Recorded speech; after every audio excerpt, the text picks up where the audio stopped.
Oh no. This is a funny blast off meme, but January 6, 2021, 250,000 viewers. January 6, 2026, I have fallen off a tenth of that viewership watching Emilio, what was it? Chavez? New Hope. The year is 2050. They're remaking Pokemon Red for the 7th time. Now it is called Pokemon Communist China Red. Professor Oak is now Professor Woke. Pallet Town is now Pronoun Town. Cerulean City.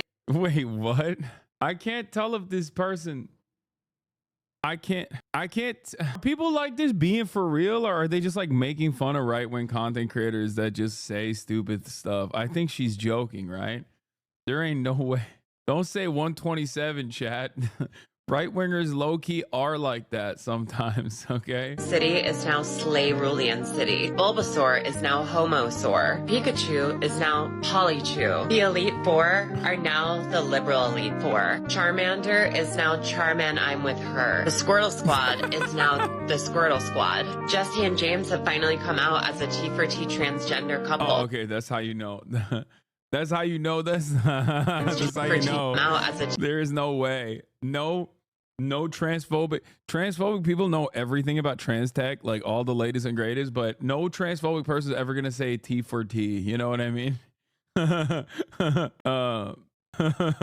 She is trans. Yeah, that's like.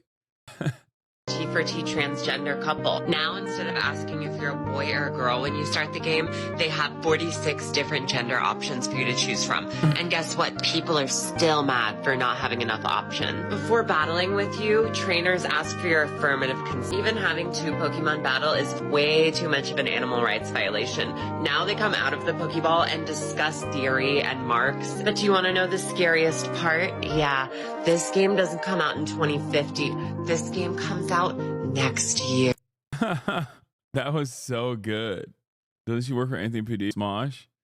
I think so. Yeah. The Office Hasanabi has got taken down by human resources. Do you remember that TikTok? Wait, which one? Update. Boss was not upset. She thought the TikTok was funny, but the picture has been replaced for HR purposes. Wait, what was the picture? Whose selfie are you cropping? Pretty sure it's a picture of one of the Phase boys. I don't know. It was on my timeline and I thought he looked nice. Damn, Arky got the cut. Listen. RTX 5090 is a meme GPU. They ruined it with AI. Excuse me, how dare you say that? AI is going to be so much better. I think we should just, we don't even need graphics anymore. Let's just make the AI guess what the graphics are going to look like. Why are devs even hiring people to actually, why are devs hiring coders? Why are developers hiring people that are illustrators, artists, and whatnot? Oh, this is the TikTok that you posted that got you fired.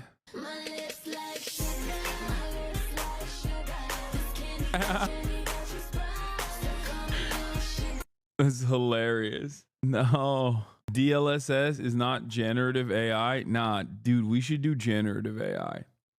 I want every Black Myth Wukong game to look very different from one another. Hassan, please cover this. They're Maha people selling fog kits because they think fog is infecting them. Please. Wait, what? Guys, we're... No, dude, we are not ready for social media. We have not been ready for social media. This is crazy. Wait, hold on. Let me watch this Black Myth Wukong thing first. And then we'll look at the fog kits. Yo, that's awesome. You're watching a 60 FPS YouTube video with a bitrate of probably 8,000. That doesn't mean anything. I mean, we're looking at the number of the frames on the top right corner. Guess what, chatter? My eyes can still see that one, the RTX is on. My eyes can see on the top right corner how many frames there are. Okay, and let me tell you, the number of frames that are on there, it's a big number. Far larger number than I'm used to seeing. Let me tell you, okay? And for all intents and purposes, big number means better experience. Now, I know that there's going to be a lot of people who say, excuse me, the human eye is only capable of seeing 35 frames. Maybe for you, I'm different. My eyes are capable of seeing 1,000 frames per second. Yeah. The AI needs to catch up to where I'm at. Skill issue. Skill issue, I say I'm built different. You are not. You are built the same. Not the same as me though, because then you would have also been able to see 1,000 frames per second. Okay. 1,000 is actually the real number, Lamau, like for real. Okay, then I'm doing 2,000. Our eyes do be 1,000 hertz. Okay, 2,000 then for me. 2,000. This shit runs 30 FPS without frame gen on PS5, Lamau. Watch the yearly leak cinematic. It's not officially a trailer for the next Arcane, but it has Arcane characters. It's animated by the same studio. It's basically a teaser trailer. Yeah, 1,000 per eye. Did I say 1,000 frame rates? Did I say 1,000 frames per second? I'm at 1,000 frame per eye per second. I close it. Okay, now I'm at now I'm at 1,000. I close both, 0. I open up both, 2,000.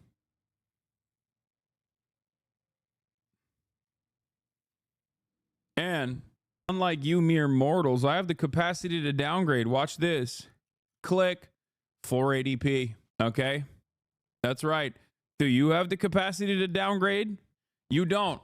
Sometimes I'm seeing too much. I say I've seen enough. Click. Okay. Boom. Put it back up. 4K vision, baby. You know what I mean?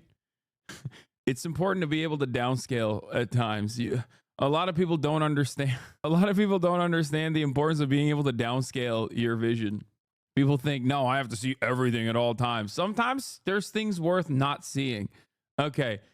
There's a TikTok about HOA properties, home ownership association properties that I want to see. And then I'll look at the League of Legends video. Look at this shit, y'all. $350 to $400,000. All this new construction shit ain't no good. 5 years down the road, house falling apart. 2 years down the road, you got foundation problems already. 0.5 acres, y'all. $350 to $400,000. Stop buying this HOA shit. Put HOA out of business. If you gonna spend that much money on the property, y'all, should nobody be able to tell you how many cars you can have in your yard, how your yard needs to be. Hearing the helicopter in the background is giving Russ PTSD. Understand me? Your shit hard enough and fart loud enough, your next door neighbor gonna smell it, and then they call it HOA on you. Then HOA gonna get together and try to put you out your own goddamn house. Make you sell your own goddamn house that you paid all this money for. Understand me? You can't have no big family gathering. That's a jackhammer. It doesn't matter. It sounds like a Rust helicopter. Everybody parking down the street and shit. HOA gonna want to put you out. You know what I'm saying? Stop that shit, y'all, man. We ain't finna be supporting that shit, man. 2025, we stopping this shit, bro. Y'all cut off HOA and all that bullshit, man. Then they want to charge you a fee to be a part of the shit. So you got to be forced to be in the fucking thing. Stop buying these new construction houses. They even got a little blower. Look, he even got a little blower to blow the damn fire. You can't even get you a big blower. You got to get the little bitty one. Show y'all this backyard, bro. Boy, got to know. You show y'all the backyard. Ain't no damn backyard. Ain't even no damn. This son of a bitch ain't even got a backyard over here. Y'all paying $350,000 for shit like this. No backyard. Come here. No backyard. Feet. Come around the side of the house. Look, house, damn house. Let me show y'all something. Come on. Let me show y'all something. I'm confused because like he's describing the house he's showing. He said $350,000. The house he's showing is my house in Los Angeles. Like, that's crazy. What part of the United States of America where that house is $350,000? I can lay down on the ground, put my hand on the wall, and I'm down there touching that fucking house. I'm down there. Look how close this shit is. Y'all want to live in some shit like this? You a damn. Look at this. Are you worried about the fire in LA because of how windy it is? I'm in Santa Monica and I'm kind of scared. Not really, because you know I've been living here for years at this point. I've been living in LA for like 10 years. Yeah, no, I've been living. Oh my God, I've been living in LA for 12 years. God damn, I have lived in Los Angeles for 12 years at this point. It happens, you know. It's just a little fire. You sound like you're from South Carolina. Source, I'm from here. 350K is 1-bedroom condo down here in San Diego. I'm in Long Beach and there's not one gust of wind. Oh no, it's windy out here. It is windy as hell out here. I'm telling you, chat, I took Kaya out to the park to test it, to see if she would fly away. She almost flew away. I'm telling you. 2 trees fell on my street in Hollywood. I mean, that's normal. Yeah. It's windy. It's so windy that she almost flew away. It's just that she's so fat. She's so fat that it didn't work. You know what I mean? Look at her. Look how fat she is. Hey, are you fat? You've been in LA for too long. It's time for you to move to San Diego. Yeah, no, I'm good, man. Thanks though. I'm in Ventura. This shit is so windy. All right, let's watch this. Let's watch the League of Legends video. I can't believe I'm watching League of Legends right now. That's crazy. Noxus is where the strong gather. It seeks the fearless and defiant, calling them here to answer one simple question. Are you strong enough? You say you're not afraid to die, but take off the armor around your chest. What's left inside?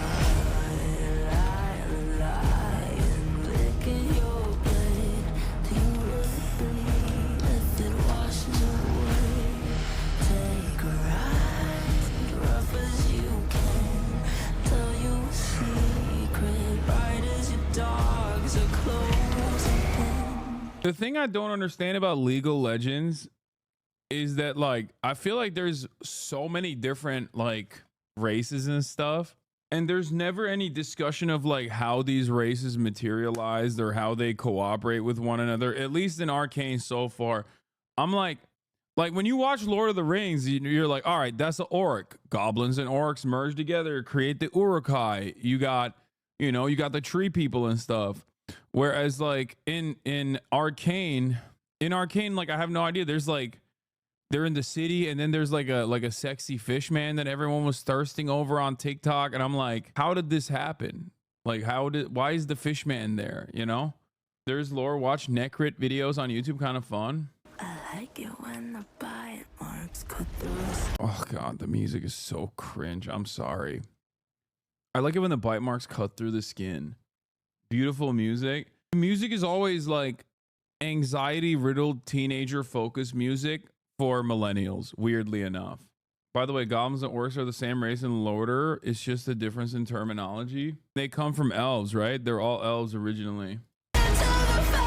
Yeah, people joke about like butt rock or, you know, a Ford F-150 pickup commercial music, but this is the same. Vibes wise, a chatter said it.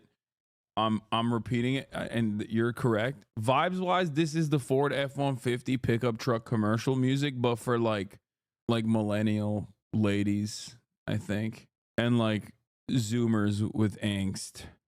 I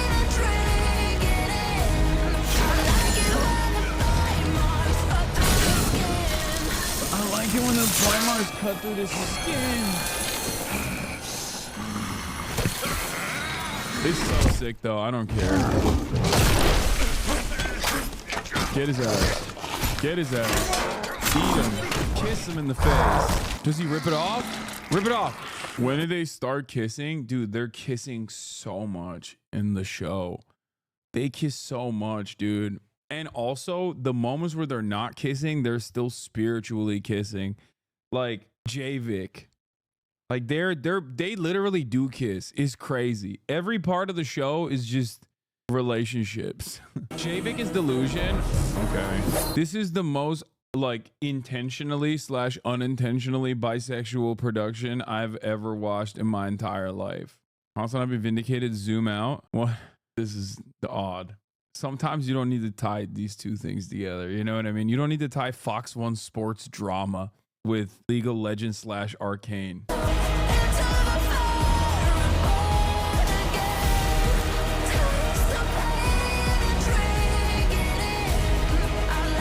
Okay, we...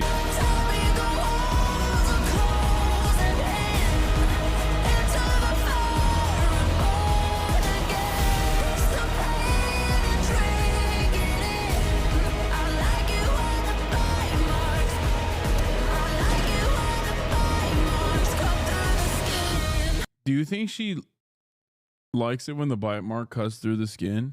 Because I couldn't tell. I don't know. His instructions unclear. Yeah, also, this is the real meta. If you want to know the real politics, because like people say, oh, Arcane had like good anti-fascist agitated propaganda on season 1, and then on season 2 they just like dropped it aside, and it's like, no dude, this is what it's about.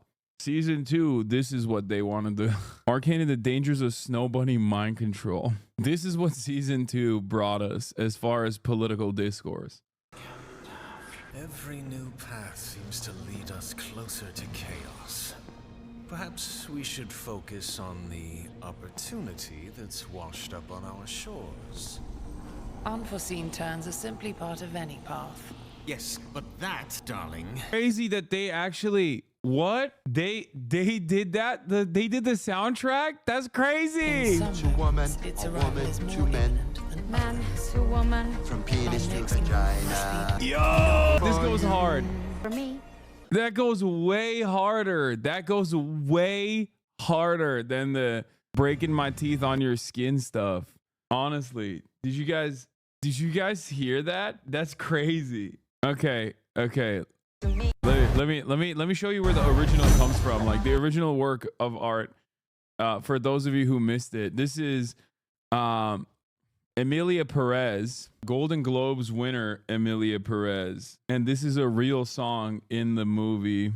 I just wanted to show you what's going on. Hello, very nice to meet you. I'd like to know about sex change operation. I see. This is just the other. This is the other spectrum of angsty millennials denied from gay Broadway. I'm not gonna lie, this is turning into a "yo voy a votar por Donald Trump" type situation for me. Now let's get to some real news stories. Obviously, we're gonna talk about Jean-Marie Le Pen, French far-right leader known for fiery rhetoric against immigration, dies at 96.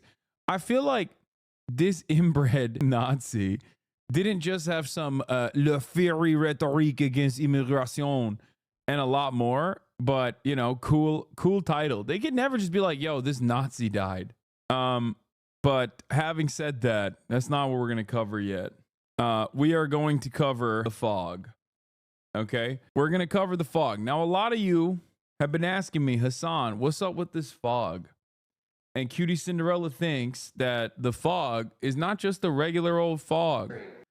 The fog, as a matter of fact, did Themacia send a playlist, by the way, chat?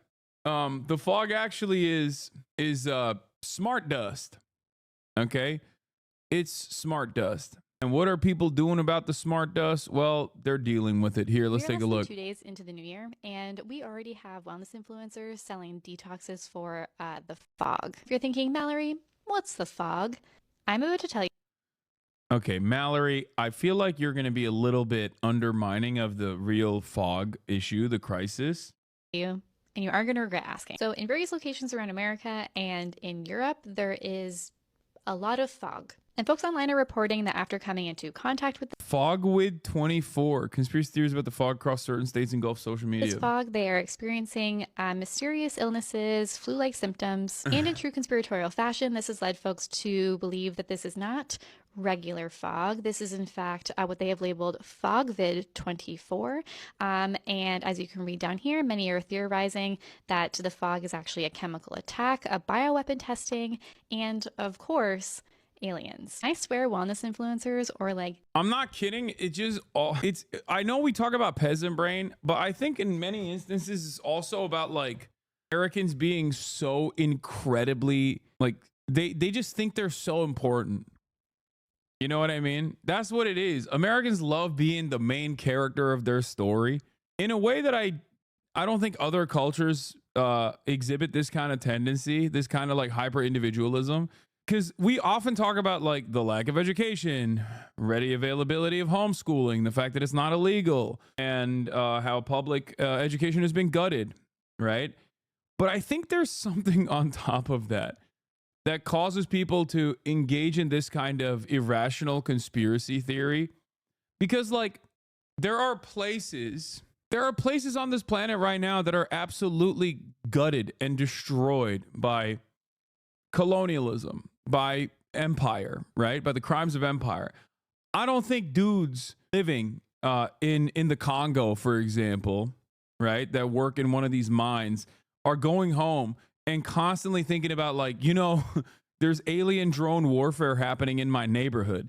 Like it's a very, and it's not like those guys have it's not because like they have the educational standards or anything like that. They've been ravaged, right? The reason why Americans, I think, behave this way is not just because of the lack of education. It's because of American exceptionalism and American individualism, where they just think like, no, the world of course revolves around me. Are you kidding me? Yes, I live in Terre Haute, Indiana. Yes, this area is famous for having a supermax prison facility and nothing else, except now there's smart dust in my neighborhood. They want to kill me with the smart dust. And it's like, no, they don't. No, they don't. They don't want to kill you, okay? You live, like, who is they? And why would they kill you? Why would they kill you? Why? Two more boards? Yeah. Do you think fog is a conspiracy? Do I think fog is a conspiracy?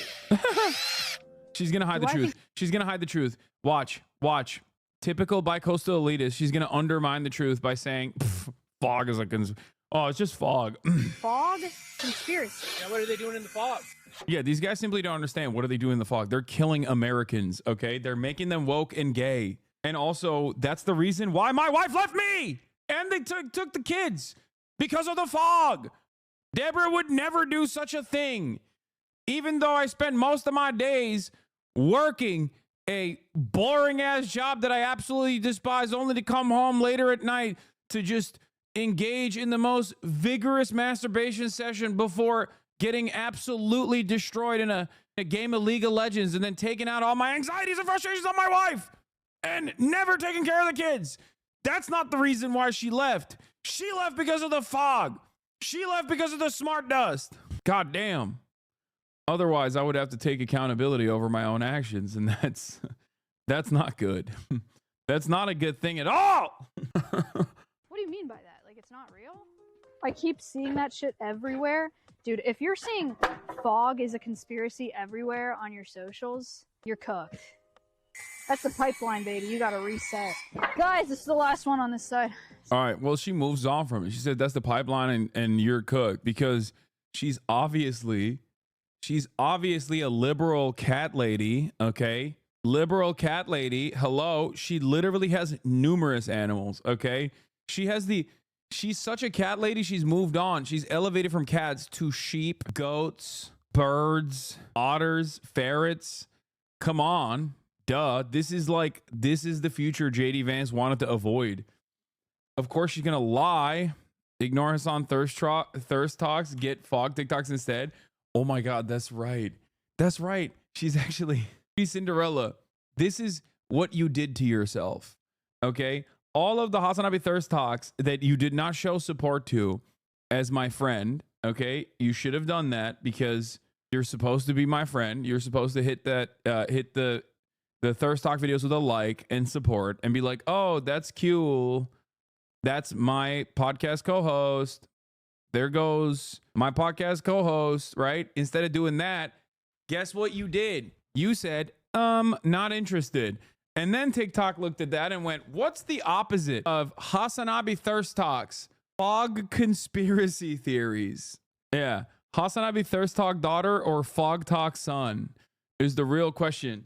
And many of you have made the right choice. That's why you're here. But some of you also make the wrong choice and then are led astray. Anyway, all your female friends hate your thirst talks and all your male friends hype them up and have them ready to go. I know. Anyway, let's get back to this fog situation. Like detox fog situation is crazy. Specialists must have almost broke both their ankles jumping on this. Here is just one. And of course, if you have any questions about what she has listed about what to do, you can comment detox on the post to learn more from her. Also, don't miss this part. She talks about towers in Florida. I'm assuming she's talking about 5G towers. And of course, we're all packed full of heavy metals, and that basically makes each one of us a mini. It's so cool that they just like add on new conspiracy theories onto the previous conspiracy theories. Even though every single one gets debunked, they just don't hear it. They go, la, la, la, la, can't hear you. And then they just like add on to it. And it's basically this massive tower of conspiracy by the end of the day, by the end of the year. You know, it's amazing. Yeah, they're lore crafting. It's cool. It's cool. Like they went 5G coronavirus towers, and then coronavirus was fake. The vaccine makes you autistic and gay, and also makes you have involuntary muscle spasms, involuntarily spasming onto some penis because you're gay now, and also now the fog, and it's all nanomachines. Yeah, and the only solution is this disgusting moss-colored drink I made. You have to buy it on the TikTok shop.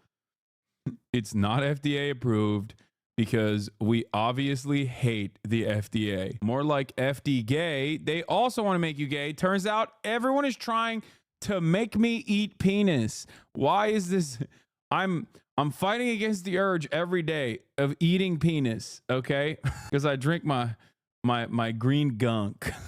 Tower, and this fog may contain particles that help the signal move, which of course means that we will all become depressed, angry, fearful, or doubtful of God and the promise of health, wealth, and abundance. Except if you buy her detox. There's also this next wellness influencer who sets the entire stage for what the fog is, why you should be afraid of it, and why you should buy her detox. Has anyone else noticed the insane fog that we've been experiencing lately? Or has anyone else been sick leading up to Christmas? Sore muscles, sore... Famously, when there's a lot of travel happening in the holiday season and people are congregating, slammed into areas with terrible HVAC practices, and also no masking whatsoever in public spaces where people are sick, there is a thing called flu season that happens. You're just describing flu season, like getting sick during the holidays. I feel like that's a very common meta, you know? Like imagine looking at the most normal process and being like, excuse me, it's obviously not the flu, because that would require me to take it seriously and take precautions if I was feeling a little bit under the weather. And that would cause me to re-examine everything. And I'm not going to do that. It must be because I'm a very special gal. I'm a very special gal living in one of these like boring, banal, gray, cookie cutter starter home, homeowners association neighborhoods where the walls are paper thin. And guess what? The Chi-Coms, Chinese Communist Party, wanted to destroy that neighborhood specifically to get to me. It's the fog.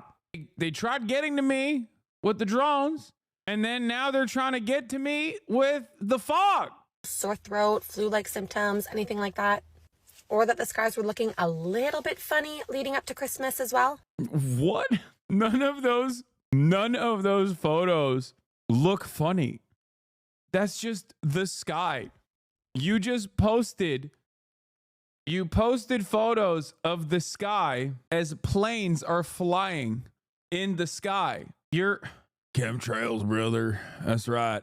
So there's a new theory going around, FogVid 2024, explaining that the fog really... Bro, these people will believe anything but COVID or the flu.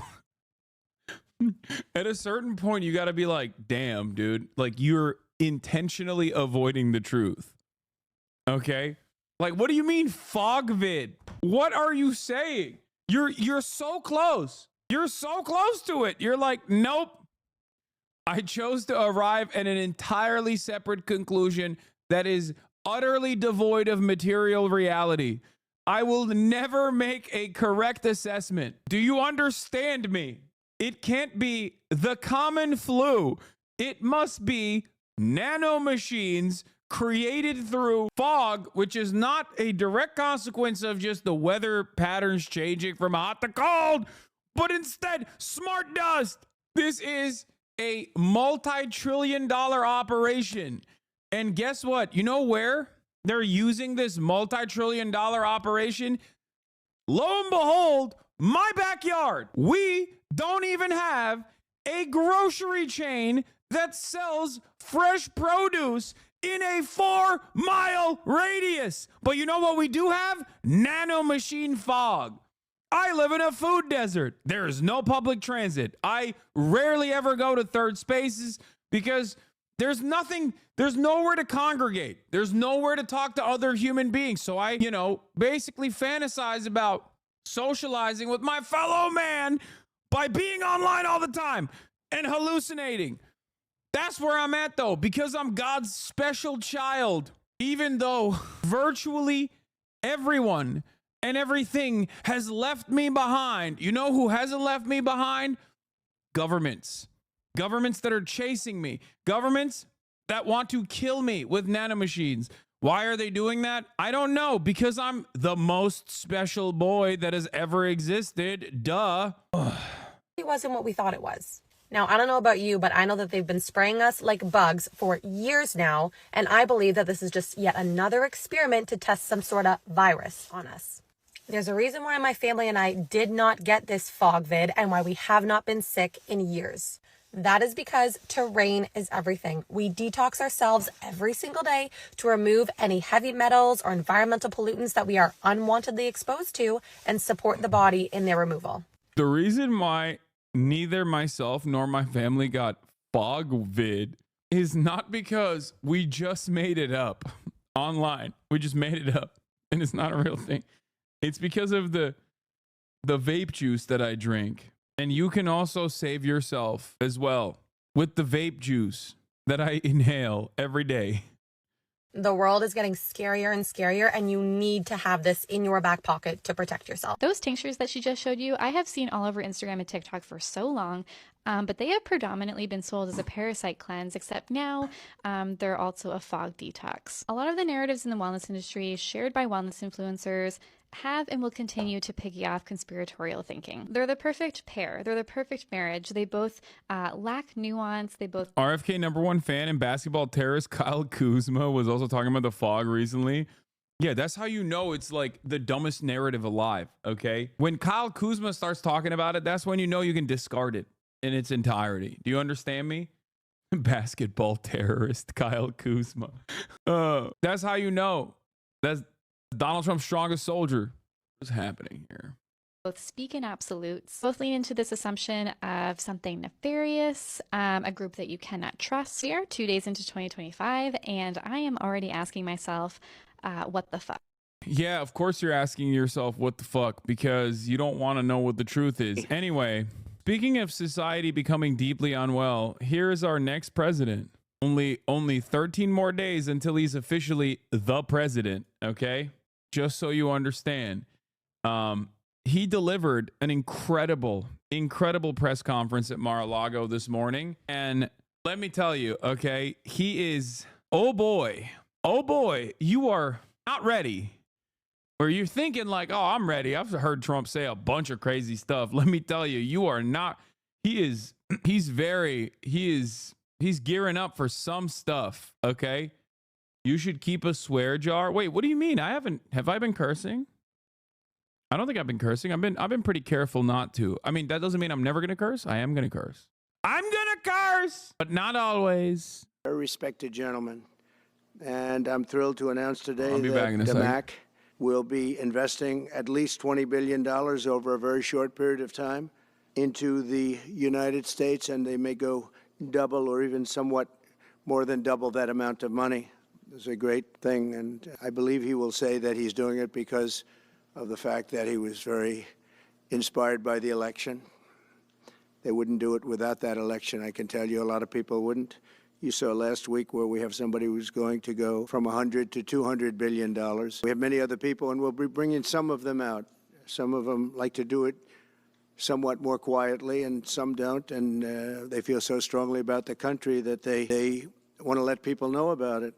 But it's an honor to have such a great investor investing in our country. The investment will support massive new data centers across the Midwest, Sunbelt area, and also to keep America on the cutting edge of technology and artificial intelligence. He's very big into the data centers, and that's going to be a very hot item in the coming years, as you know, with AI.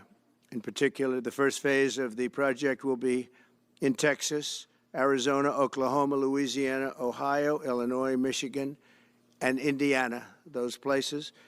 And Hussein, I'd love you to come up and say a few words. Thank you very much. Thank you. Thank you. Thank you, Mr. President. It's been amazing news for me and my family when he was elected in November.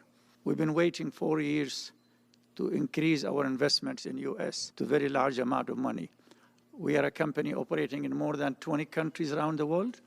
we have delivered more than 45,000 luxury units and another 45,000 in the pipeline.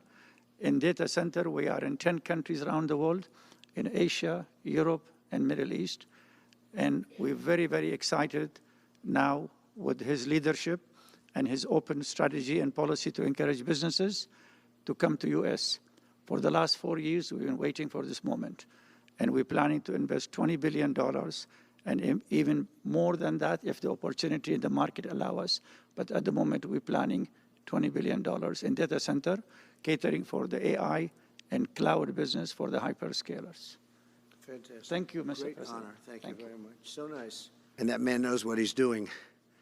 He knows. So, Hussein, we're going to work with you and make sure everything goes smoothly. We have powers that haven't really been used in terms of environmental. If you invest over $1 billion in the United States, we're going to give expedited reviews to everybody because everyone's afraid they're going to come in and get caught in the quagmire, which is very prevalent in the United States, unfortunately, the quagmire of environmental and various other regulations and rules. And I made it a point of telling people if you invest $1 billion or more, and we'll do this for people with far less too, but we guarantee it. We're going to move them quickly through the environmental process. Sometimes people held up 12, 13, 14, 15 years. I saw it with plants in Louisiana where I got it approved in literally a week. They were through the review in 1 week after spending 14 and a half years trying to get it, and they were going nowhere. It was a terrible thing. So I've been a victim of that myself over the years. And I think I know all the games and all the tricks that are played. And much of it is. Why is he not talking about the fog so far? He's talking about all this stuff, but like, why not the fog? What is he hiding? What is he hiding from us? Is just done to stop progress. So we're going to be helping you and everybody else that comes to the United States and wants to invest their money, that you don't get tied up for the rest of your life and you can't do anything. This commitment further underscores that many of the greatest business leaders on earth are seeing a very bright economic future for America since the election. As you know, a lot of positive things have happened. We are inheriting a difficult situation from the outgoing administration, and they're trying everything they can to make it more difficult. Inflation is continuing to rage. Can you please try to not say God's name in vain as well? That's a good one. Good one, chatter. And interest rates are far too. Yeah, okay. Let's dial it back a bit. Why don't we? Okay. Let's dial it back a little bit. Too high. And I've been disappointed to see the Biden administration's attempt to block the reforms of the American people and that they voted for. We had a landslide election. We won every swing state. We won the popular vote by millions and millions of people. Nobody even knows how many people. Millions. And nobody even knows how many people we won the popular vote by. It's such a high number that scientists are still trying to figure it out. Nobody knows, though. Still counting in some areas. You know, they're still counting the vote in some areas. Can you believe this? What a place. What a horrible place. One of the things we're going to do is we've got to fix the election so that we get honest counts and they get done by 10 o'clock in the evening or something thereabouts. Places where they're still counting votes. President Biden's actions yesterday on... He's going to fix it. There's no need to count it ever again. That's why I laugh when people are like, well, since Trump is going to be a lame duck president because he's a one-term president. And I'm always thinking to myself, are you sure about that? I thought we weren't going to have a need for elections any longer. You know what I'm saying? Like, it's a one and done type situation. It's a one-off. You know, we did it. I voted, as we all did, for Donald Trump, as I told you to do so by consistently playing Yo voy a votar por Donald Trump, and we all voted por Donald Trump, and now that's it, one and done. It's king time now.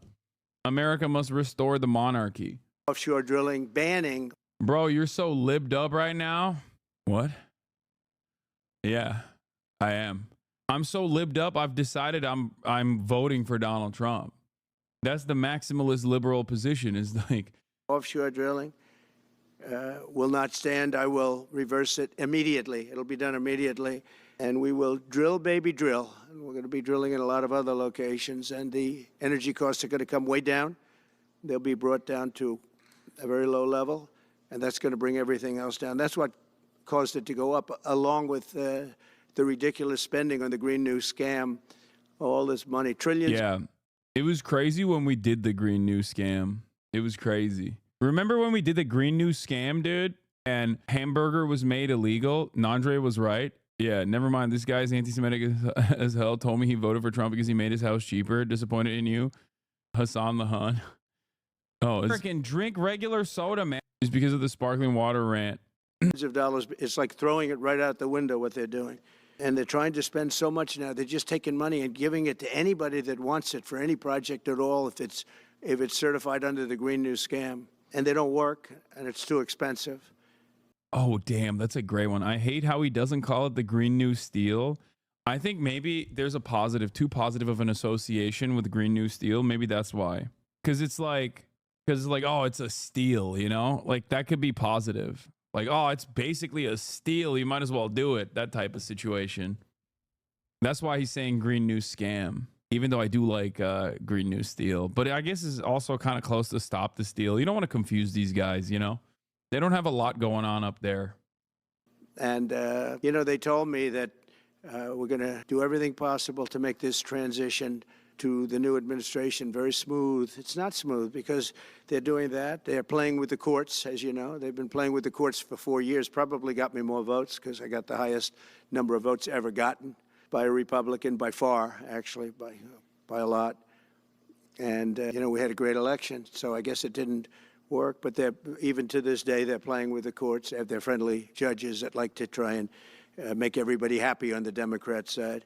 It's called lawfare. It's called weaponization of justice, and it's happened at a level nobody's ever seen before. So many. It's true. I defeated deranged Jack Smith. He's a deranged individual. I guess he's on his way back to The Hague.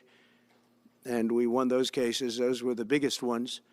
And the press made such a big deal out of him. But it's true. He was deranged. He was so deranged, dude. My goat. He won. Teflon Don. Nothing wrong. We did nothing wrong on anything. And the people saw that. You know, when they vote when a Republican, it's not easy for a Republican. When the Republican wins the popular vote by millions and wins all 7 of the swing states, people said, well, he could win 4. We won all 7, and we won them by a lot. That tells you we won. That tells, and they've been watching this injustice. I call it the Injustice Department. What they've done is so bad. The whole world is got him. I thought this was a press conference. Did you guys forget how Trump press conferences work? He just rambles on. Sorry. Question started at 31:10. At 23:58, he says he will change the name of Gulf of Mexico. Yeah, that was amazing. This is how it works, chatters. You forgot. He weaves for an hour, okay? He talks about how he won the election by numbers no one has ever seen before. Okay. He's got quants. They're using the Hadron Collider to do computational processes no one's ever seen before to find numbers that do not exist in the textbooks to figure out what the margins of victory look like for me. That's right. Quants. We're using AI try to figure out the tremendous victory. They still haven't been able to count it. It's so tremendous. Just watch that. And it took work, but it got me a lot of votes because when explained, I mean, we have a judge in New York who's a very crooked judge. I'm under a gag order. I can't even talk about aspects of the case that are the most vital aspects. I'm under a gag. Do you know that I'm the president-elect of the United States of America? I'm a former very successful president. We had the greatest economy in the history of our country. We had borders that were sealed and beautiful. Everything was good. We had no wars. We defeated ISIS. We had no wars. Now I'm going into a world that's burning with Russia and Ukraine. With Mr. President, you said you defeated ISIS, and yet there was a ISIS-style attack on the first day of January. What's that about? Israel, you took a look at that attack on October 7th, the attack on Israel. With the horrible way they got out, not the fact that they got out, I would have been out before them, but we would have been out of Afghanistan with dignity and strength as opposed to looking like a bunch of fools with 13 dead and many, many badly, horrifically injured. Nobody ever talks about them. No arms, no legs. Nobody ever talks about them. Oh, my God. Did Biden bring back ISIS? Oh, my God. Oh, my God. I figured it out. Dark Brandon said, for my last trick, I'm bringing back ISIS. Oh my God, Yusuf Al-Bidan. Yeah. Outrageous, leaving. On his way back, he restored the Islamic Caliphate. I will undermine it. Billions of dollars of brand new military equipment that I bought in the hands of the Afghans and specifically the Taliban. It's the group. And we were doing very well. We would have been out. We would have been respected. I think it's one of the reasons it was so badly handled, that withdrawal, where people are jumping onto airplanes, falling off the sides of airplanes when they're 3,000 feet in the air. And nobody's ever seen anything like that, the worst. And because of that, I think Russia went and attacked Ukraine. When they saw that, they said, these guys are incompetent. They don't know what they're doing. But we know what we're doing now. And that's going to all end. And we have a great military. I defeated ISIS. As you know, we're in no wars. I just finished a couple. And we got also our soldiers guarding Syria and Turkey. We're in the middle. We had 5,000 soldiers there. Would have been gobbled up with two armies. We had one army, 300,000. We had another one, 500,000 or 600,000, getting ready. We had 5,000 people in the middle. I said to a general, how do 5,000 people do in that case? And the general just looked at me and said, not well, sir, not well. And I took him out. And you know what happened? Nothing. I got criticized. I saved 5,000 lives, actually. And we did a great job, and we're going to do an even better job because now we have a tremendous amount of experience. We have people that I can rely on. But the 625 million acres, people can't realize, it's like the whole ocean. Take an acre. You know, an acre, you have a house on a half an acre, on a quarter of an acre, or an acre. If you have an acre, you have a big deal. Now you multiply that by 625 million acres. It's like, feels like the whole ocean. And that's our strength, you know? People can say we manufacture, we don't manufacture. The thing we have oil and gas more than anybody in the world. And we're going to have more of it, too. But they took away 625 million acres of offshore drilling. Nobody else does that. They think they have it, but we'll put it back. I'm going to put it back on day one. I'm going to have it revoked on day one. We'll go immediately if we need to. I don't think we should have to go to the courts, but if we do have to go to the courts, you know, they try to be sneaky. They go in and they sign. Remember, this is a man that said he wants the transition to be smooth. Well, you don't do the kind of things. You don't have a judge working real hard to try and embarrass you, because I did nothing wrong. By the way, I did nothing, absolutely nothing. What do you mean? First of all, I don't think Brandon has any control over anything. He barely has control over his own bowels, okay? Let alone like district court judges and the way that they're operating currently. That's number one. Number two, virtually every part of the legal battles that Donald Trump withstood and won, they're all packing it up. They're all packing it up. They're all like, yeah, my bad. Actually, we were wrong. We were wrong to come after you. My bad. It's all packed up. It's done. So what is he still complaining about? Nothing wrong. If I did something wrong, I wouldn't be standing here right now because I've won all these cases. Nobody's ever won so many cases as I have against the Justice Department. I mean, Jack Smith had cases all over the place. Yeah, also, this is a good point as well. Dude, I hate liberals so much. They go on and on about how they certified the election for him perfectly and how they followed the rules perfectly, expecting Republicans to acknowledge them. And here Trump is still saying that they're being corrupt. These losers will never learn. 100%. 100%. Like, liberals have been doing victory laps about how good they are. How good they are at certifying elections. Meanwhile, Trump is still over here being like, they're coming after me. We have to kill them. We have to kill all of them dead. I will put them in the machine. I will put them in the contraption. I will harm them. As people were being subpoenaed, lives were being ruined. They were spending everything they had, money. We were helping them out. We had to. They were subpoenaing people that had no idea what they were even talking about. That's a sick group of people. And it was all to influence the election. It was all a fight against a political opponent. We've never had that in this country. We have had that in certain countries. We've had that in third-tier countries. We've had that in banana republics, but we've never had that in a place like the United States. I don't even know if it's been on a small level. I'm sure it has been on a small level, but this was the largest level ever. They brought this moron out of The Hague. He's a mean guy. He's a mean, nasty guy. His picture was perfect, because you look at his picture, you say, that's a bad guy with his robe, his purple robe. And he executes people. He shouldn't be allowed to execute people because he'll execute everybody. He's a nut job. But we won all of those cases with him. And, I mean, I don't know the judge in Florida, but we had a brilliant judge in Florida that saw right through it. Wait, what do you mean? That was your judge. Yeah. Yeah. Brilliant judge in Florida because she's defending me. And we won the case. She was a brilliant judge with great courage. You know, the left, as we call them, the radical left, they have a way, they play the ref, and they play it very hard. They play the I appointed her into her position, and she has been playing ball. So, of course, she is brilliant. Best judge of all time. ref. They go and say horrible things about judges and prosecutors. And some judges and prosecutors say, look, the only way I'm going to get these people off my back is to give victory to them. They're playing the ref. I think it's illegal what they do. It's almost like talking. It's worse than talking to a judge. But the judge in Florida, Judge Cannon, was brilliant and tough, and she didn't stand for it. And I don't know her. Dude, I don't even know. What is her name? Cannon? I guess it's Cannon. I just said it. I don't know. I don't know her name. And never met her until the case, and I don't believe I said even one word to her. She was very, very strong and very, very brilliant, and her opinion was so brilliant that they dropped their.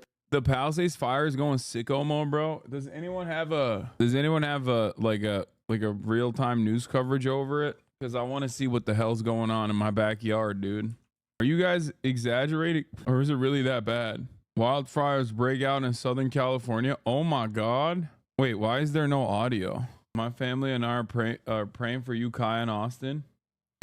Okay, this is like, oh my God. Oh my God. That is crazy. What the heck? Winds are going to get so strong and maybe too strong for them to fly. So that's what we're concerned with. But the bad news is the winds are going to continue to be really dangerous and damaging. Yeah, getting some information per the radio traffic that the Getty Villa is The light the coming path of in. the fire, which is obviously Your window is orange. very concerning. That's right. I haven't looked outside yet, but it's not. Impacting the Villa area and impacting Coastline Drive as well. It's approaching that area along Coastline Drive.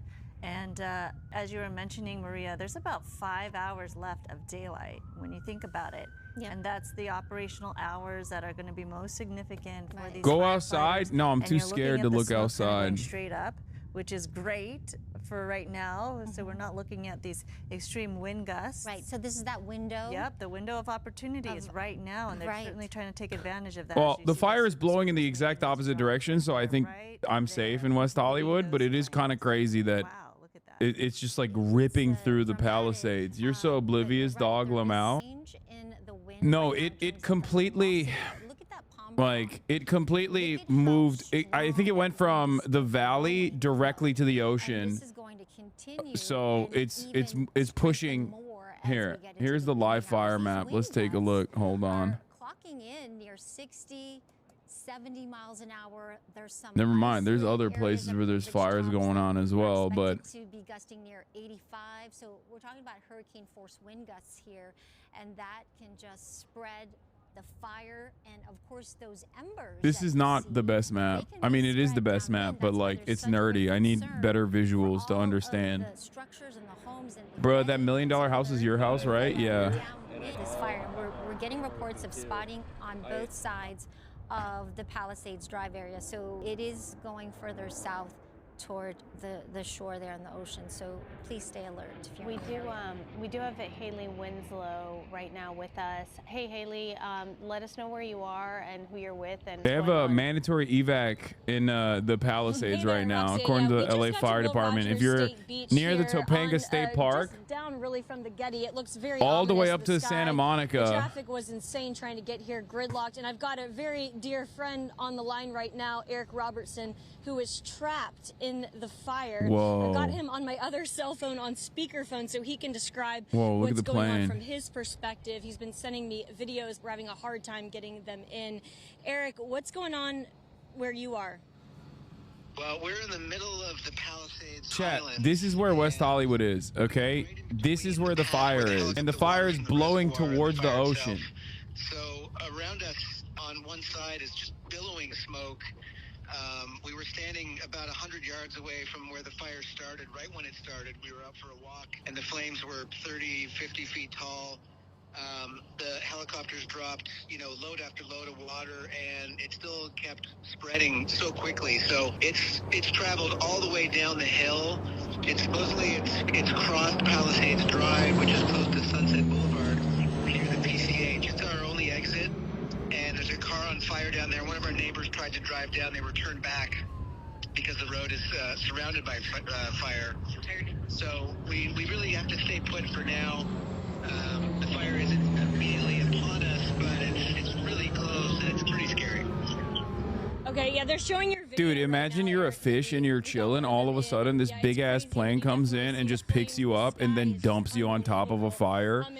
All of a sudden, you're charred tuna. You know, it's crazy. It's been gridlocked, and we're hearing now that the Getty Villa is being impacted. They're about to evacuate Coastline Drive, and people are basically having to abandon their cars because, you know, they're not able to drive through.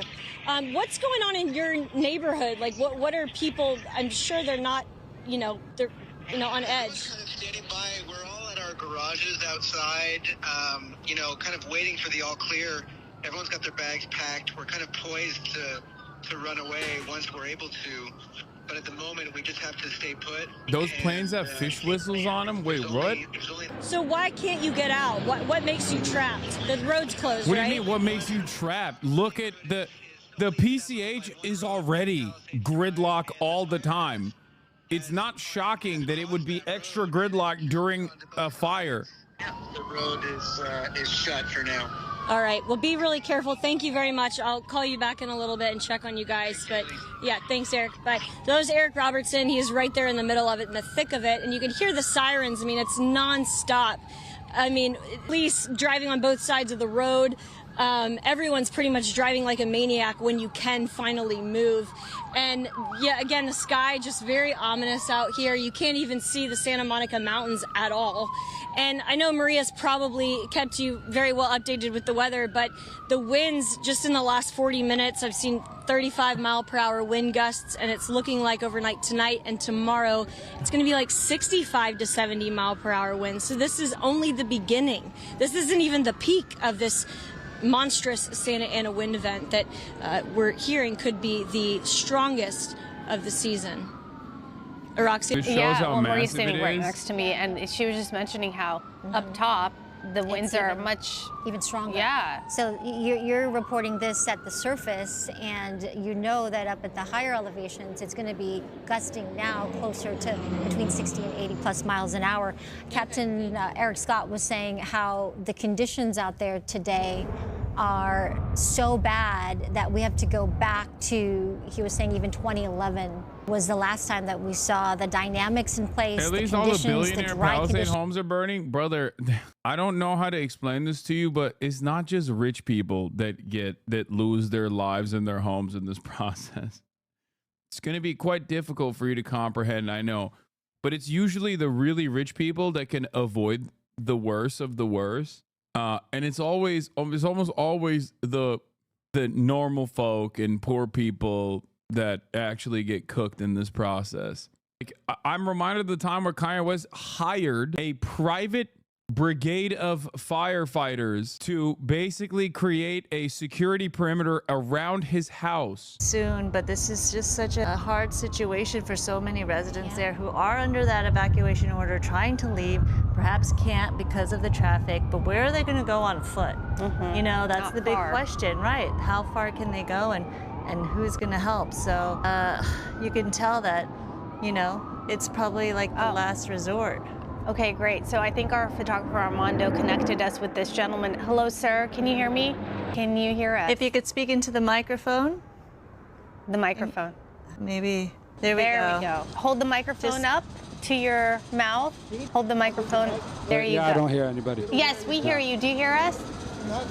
We hear him, but he can't hear us. It looks like he's. What is happening with local television, man? Hold on, hold it. Okay, they're getting set up right there as we continue to look at this shot from Will Rogers. This is where the command post is going to be set up. And where Haley is right now. So she was speaking with a friend of hers who's in the Palisades Highlands area, right? And they were saying how they were trapped. And they had nowhere to go. That right there is the most LA fit. He's got the cap on. He's got the thermal with the shorts on a fixed gear bike. My man is LA'd out the wazoo right there, picking his nose on live TV. Hopefully he and his family will be okay. What's your name? Zen. Yes, I hear you guys. Hi, do you have someone you need to speak with? Hey, Roxia. Yeah, this was my new friend. Right when we got off the air, he was showing me a video. He works up there in the Palisades and saw a bunch of cars on fire. Tell me what you saw. Oh, so just cars backed up on the way up. There's a bunch of cars that are abandoned. So Come on over here. What are we doing? Yo, this is... So he was a showing privacy us screen on. palm trees on fire, cars on fire. Yeah, so I'll speed it up. But yeah, so anyways, I started all the way from the top, and all these cars aren't going anywhere because some cars are abandoned, and on the other side, you know, on the way up, I saw like a palm tree on fire, so I ended up like brushing it off, taking it off, and then on my way back down, I started seeing the car on fire. So here it is. There it is. So all that other side is abandoned. So that's only going to get worse. And then... See the van, you guys? Yeah. So. Haley, where people are abandoning their cars, is it on the side of the road or just in the middle of the street? All fun and games as it gets a freaky notive like, oh, I see you. I see you on TV, King. You looking hot as hell. My heart burns for you, like those cars that you're showing. It's the main road that goes up. I don't know. Abandoning so you their can see car in the middle Sandra of on the both. street? Yeah. Also, if So you're going to be it's the known, main there's road, only and the then Panga Canyon to drive and escape, so this could be insanely dangerous. Yeah, it's really bad. I'm not defending the earlier chatter. They were obviously wrong, but is it possible they think everyone from Cali are rich AF compared to the trailer park life? Yes. And it's wrong. Obviously, there's no area where there's exclusively wealthy people in California, maybe like Bel Air or something. But even then, there's gardeners, maids, things of that nature living in these houses. And they will always have a harder time evacuating than the rich people. Try to get it to you as soon as possible. But yeah, it's just the magnitude of this fire. And again, this is only the beginning, already up to 200 acres. That's another challenge that people are facing there. Thank you, Haley. The fact that the cell service is very spotty in that area to begin with on a good day. Now, on top of that, with these wind gusts and probably some power outages because these power lines are going down because of this fire and the smoke really impacting this area. So imagine if you're a resident living in these communities, trying to get the latest updates or trying to connect with someone. The average home price in the Palisades is 3.5 million, so I don't give a F. Yeah, exactly. The average, which means that every house obviously is for wealthy people, and no such poor people even work in those houses. Also, there's still people. Like, I don't think they should die either. That's a crazy, crazy concept. Once again, we're doing the, I don't care about the systems. I only want the people to suffer. Listen, I am not in the business of undermining American government institutions. Okay? I want the American people to suffer. It takes like this. It makes people hate this community chat. Sometimes you got to pretend like you're in a room full of humans. Yeah, I know. It is takes like this that annoy people. And then I can't be the one correcting people because then they go, says you, it's because you're rich too. You should die in a fire as well. And it's like, okay, sure, dog.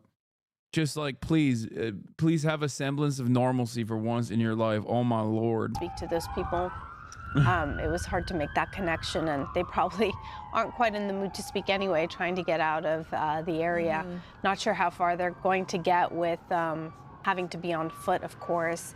We are still waiting. There, Will Roger State Beach there on the right side of your screen. That parking lot right there is where the command post will be, where we can get hopefully some updated information. It's a little tough right now because obviously all hands on deck, and they are focused on getting this fire under control before they're able to relay information out to the public, but that'll be the gathering point. And it's tough for news crews to even get there. We just saw one news van pull up, but you can see this fire broke out at 10:30, Hold on, I'm gonna look outside, and at bro. this This point is now, crazy. crews are arriving, even Haley getting there, and she said traffic was so backed up. It's so hard to get through these locations, and that's the situation not only are our news vehicles dealing with, but first responders too, trying to get through all of the people. And there is a checkpoint at this point at PCH and Temescal Canyon because of the fact that so many people were trying to get to the area. Oh, look at that beautiful drop right there. That's what we've been looking at along this vantage point of PCH by Will Rogers. And that's a good thing that we've been looking at, these super scoopers picking up water from the ocean and then making those drops. You're looking at just a full screen right there. If you can snap a picture or just write down the information. Evacuation center at Westwood Recreation Center. That's at 1350 South Sepulveda. If you're able to get there or pass that information along to others who may be able to use that information. Let's see, we're looking at people in their cars trying to make their way You're not out gonna believe of this, the area. but there is literally nothing out. Like, we have clear blue skies, dude. Clear blue skies. I don't see no smoke. It's blowing entirely away from me. When I lived in the Brentwood area, which is ironically also a very wealthy neighborhood, where I of course lived in the old ass apartments with like multiple roommates, when I was broke as hell, I remember once having to evacuate. Changed, you know, when they depart and usually go out to sea. Now they're going east and taking off that way. Even President Biden canceling his planned news conference here in dedication for 2 new monuments in Southern California, canceled that. They're going to be doing that virtually instead. We had some video earlier of Ontario International Airport and how windy it was there. So really, this is just a reminder for everybody, if you live in the area under this. Gato assures he was actually broke AF at one point. No, I'm reminding people that like there are literally people that live in apartments there that are broke, just like I was, even though I was in a rich neighborhood technically. Parking restrictions, and if you're at home, you want to turn your car so that it's ready to go. You want to reverse in so that you are ready to go when or if that time comes for you, especially around this area here in the Palisades, Santa Monica, Malibu, just downwind of this fire. We have what's like 4 hours, a little bit over 4 hours of daylight, right? Yeah, sunset's going to be about 5 p.m. And then after that, it's going to get rapidly darker, of course. But that is, unfortunately, when we expect the winds to start to really pick up again later this evening into the overnight hours. So it's really critical that they get a handle on this fire right now. The fixed wing, the fixed wing aircraft is able to go up. I don't know. I haven't seen any. It's crazy because there's a fire on Sunset in La Cienega. From this vantage point, but hopefully As the chatter is saying, but like I can't see anything. Like there's nothing here. That wind is though, you know, but this is, as you mentioned, the window of opportunity to really make some Like progress. there's a out already. Oh, okay. It is challenging, and it's only going to get worse. Yeah, we heard Captain talk about how when you see a fire, those first 20 minutes are so critical. And if they can't get a handle on it, then they're going to be talking hundreds, right? Versus just a few acres. Right, and we saw that happen. Yep, we saw that in front of our eyes. It started as 10 acres. It blew up to more than 200. Like within half an hour. Yeah, within half hour. Well under an hour at this point, and then now, who knows? It's definitely grown. Right. We're over 200 acres. Yeah, for sure. I know that they're setting up the command center and that post in Will Rogers, that state beach, and so hopefully at some point we'll get an official update from them. But at the moment, as we take a look at this live image, look at the tops of these trees and how much stronger those winds are, so you can imagine where the fire is burning, how much stronger even those winds are blowing, and from all directions, because fires create their own weather. And although the prevailing winds are coming out of the northeast, in and around the fire, it's just really very erratic, and it's coming from all directions. As that air rises, it sucks in all the air around it.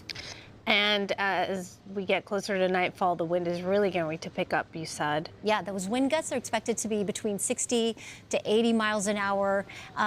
It could even clock in between 90 and 100. That's hurricane force winds in terms of those wind gusts. So that can do a lot of damage, not just from the wind itself, but just in terms of the fire and how much it's going to help it to spread and carry those embers, far away from the start of the fire. And we've been looking at the resources that have been battling this blaze for quite some time now, especially from the air. We've been seeing those super scoopers pick up that ocean water and make those dramatic drops. But we do know that there are more than 100 firefighters at this point tackling this and trying to... Where emergency crews are able to get through to some extent. But if you take a look just beyond, you can see the fire on the hillside and the winds that are whipping, seeing the danger that still remains, and people still little by little trying to make it down that hillside. Oh, Cybertruck. Yeah, Barbara Dickerson there setting the scene. Yo, for stay us, away from that. Live there on Palisades Drive, and she said things have actually sort of, excuse me, calmed down, smoothed out here a bit. from her last live shot here. Yeah, we want to bring in Chief Sam Giovanna. Chief, we see those flare-ups there next to those cars. I mean, this is so concerning. Again, we could see another car catch on fire because of this. And then, of course, we've got those embers to deal with the winds being so erratic. Hello, Chief. Chief, are you with us? Yes, can you hear me? Yes. We got you now, yeah. Yeah. Those could be palm fronds that are dropped, that caught fire and are burning. But I want to go back to something, we talk about this wind and topography driven, but it's also, let's go back. We've had a lot of rain over the past few years. There's a lot of heavy fuels in these hillsides. And then let's not forget these homes can actually become a fuel itself. If we go back to the coastal fire in May of 2022 in Orange County, it was not a Santa Ana wind driven day. It was just a normal day with an ocean breeze going up a hill, caught a home on fire. That home spread to a home, which ended up resulting in 20 homes destroyed. So sometimes you get the fuel that's the problem, the topography, the wind, and then even homes are like fuel themselves that can spread from home to home. So, again, we will say, Chief Sam, based on the conditions, based on the topography, we're not at all surprised at what we're seeing here and how it's all playing out. No, not at all. And we talk about this, Michael, even days when we did not have such strong winds and such a significant event like this, the danger. Living in Southern California, it's just here. Let's fast forward this. If the wind Enough, Slatty Matty, enough. Still remains high because everything now is even more dried out. We may not have the wind, but we certainly have the topography and the fuel. If a fire breaks out, the risk is going to remain with us for a while. We're going to need at least 5 to 7 Sometimes inches the of mods rain need to get before modded. the fuel moisture content in the hillsides change where it doesn't burn so easily. All right, Chief Sam, with that, we're going to put you on pause here for just a second and remind our viewers here, it's now p.m. and you're watching the NBC4 News live breaking coverage of the wildfire burning now in Pacific Palisades. Yeah, this is the latest information from LA Fire. About 200 acres have burned so far. Evacuations have been ordered between Merrimack Road west to Topanga Canyon and south to PCH. The Westwood Recreation Center is now open for anyone, and then evacuated people who do need a place to go can go there. They also allow small animals. As we've been showing you all morning long and into the afternoon, we are seeing gridlock on PCH and on other major roadways as people try to get out of that area. The LA Fire Department now telling everyone head southbound on Palisades Drive to westbound Sunset, the southbound Pacific Coast Highway. As you can see, there's a significant loom up behind us. We're going to show you on the map where the fire is, where it's going, and what our evac concerns are. This is the Pacific Palisades Highland community. The fire is burning in a westward direction through here, so we want an evacuation warning for all of this area that is going to be from Topanga Canyon. For people asking, that's actually not that far away from me at all, technically. Technically, it's like, without traffic, 25 to 30 minutes away, which is really close for LA standards. Having said that, or proximity-wise is even closer than that if you straight shot it, but because it's in the mountains, it's harder to get to. Having said that, the fire is going in the exact opposite direction. It's going away from me. Students will be moved to Brentwood Elementary Science Magnet, Paul Revere Charter Middle School. Students are being taken to University High School Charter. That's right, and schools are communicating directly with those families. If you have any questions, you can call the LAUSD Family Hotline. That number is 213-443-1300. All right, 102 here on a... Can you see your house from here? No, dude, I'm not anywhere near the coastline. She's with LA City Fire. Yeah, it's the winds. Thank you for being with us here Central Committee. It is the winds. We have 80 to 50. They were talking about 80 to 50 mile gusts of wind. And of course, predictably, the winds immediately turned this into a massive issue. Melissa McGee, and again, Winds have the capacity to knock out power lines because our infrastructure is not hardened against that sort of thing, because why would it be? That would be woke. Also, Israel is in desperate need of funds. Hello, don't be selfish and anti-Semitic. Also, we do give billions of dollars to these public utility companies anyway to harden their infrastructure, and then they never do it because, excuse me, that's the profit motive. And then on top of that, essentially things that help. I don't even know what actually started this one. The winds carry the fire pretty fast. The fuel is all of the brush, the trees, anything flying embers in the air as well.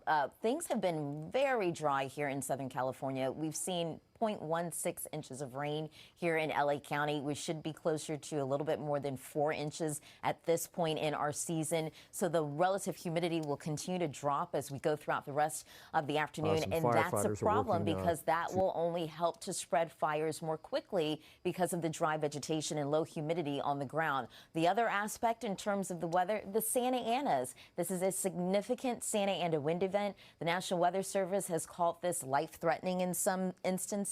It's also said this is particularly dangerous. The third time they've used that type of language this season. So in terms of fires and the way fires spread more rapidly uphill. You've got the rising heat from the flames rapidly preheating the fuel further up the slope, causing it to ignite more quickly. So for every 10 degrees of slope, it doubles the speed of the fire. The latest observation data, specifically with the Palisades fire, we've got the Palisades winds gusting up to 12 miles per hour. Santa Monica Mountains, we've got gusts close to 50 miles per hour. And the issue is that as we go throughout the rest of tonight, the winds are only going to intensify. The relative humidity is going to drop, which will elevate the fire concern. Michael and Annabelle. Much for that. We want to touch base now with NBC4's Alex Rosier. He's live. It's pretty Alex, crazy, what are you dude. seeing? Who are you with? What information do you have for us now? I don't have IFB. Hey guys. There's only been one time where I had to evacuate. There's only been one. We're seeing in this neighborhood. There's only one time where I've ever had to evacuate, chat, and that was when I was with Fish back in the day when I was living in Brentwood. But that was like, I think it was like a fire that was in the vicinity, but it moved past us.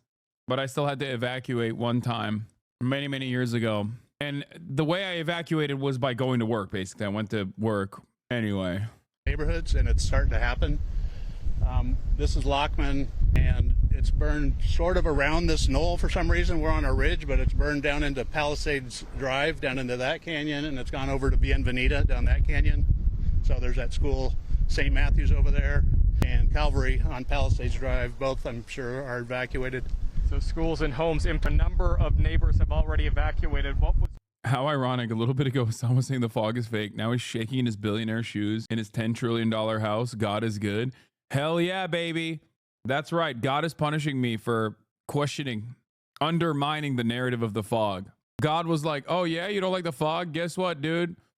Here, I'm gonna give you extra fog. This one is dark fog. Our house down by the village, and not this home on Lockman.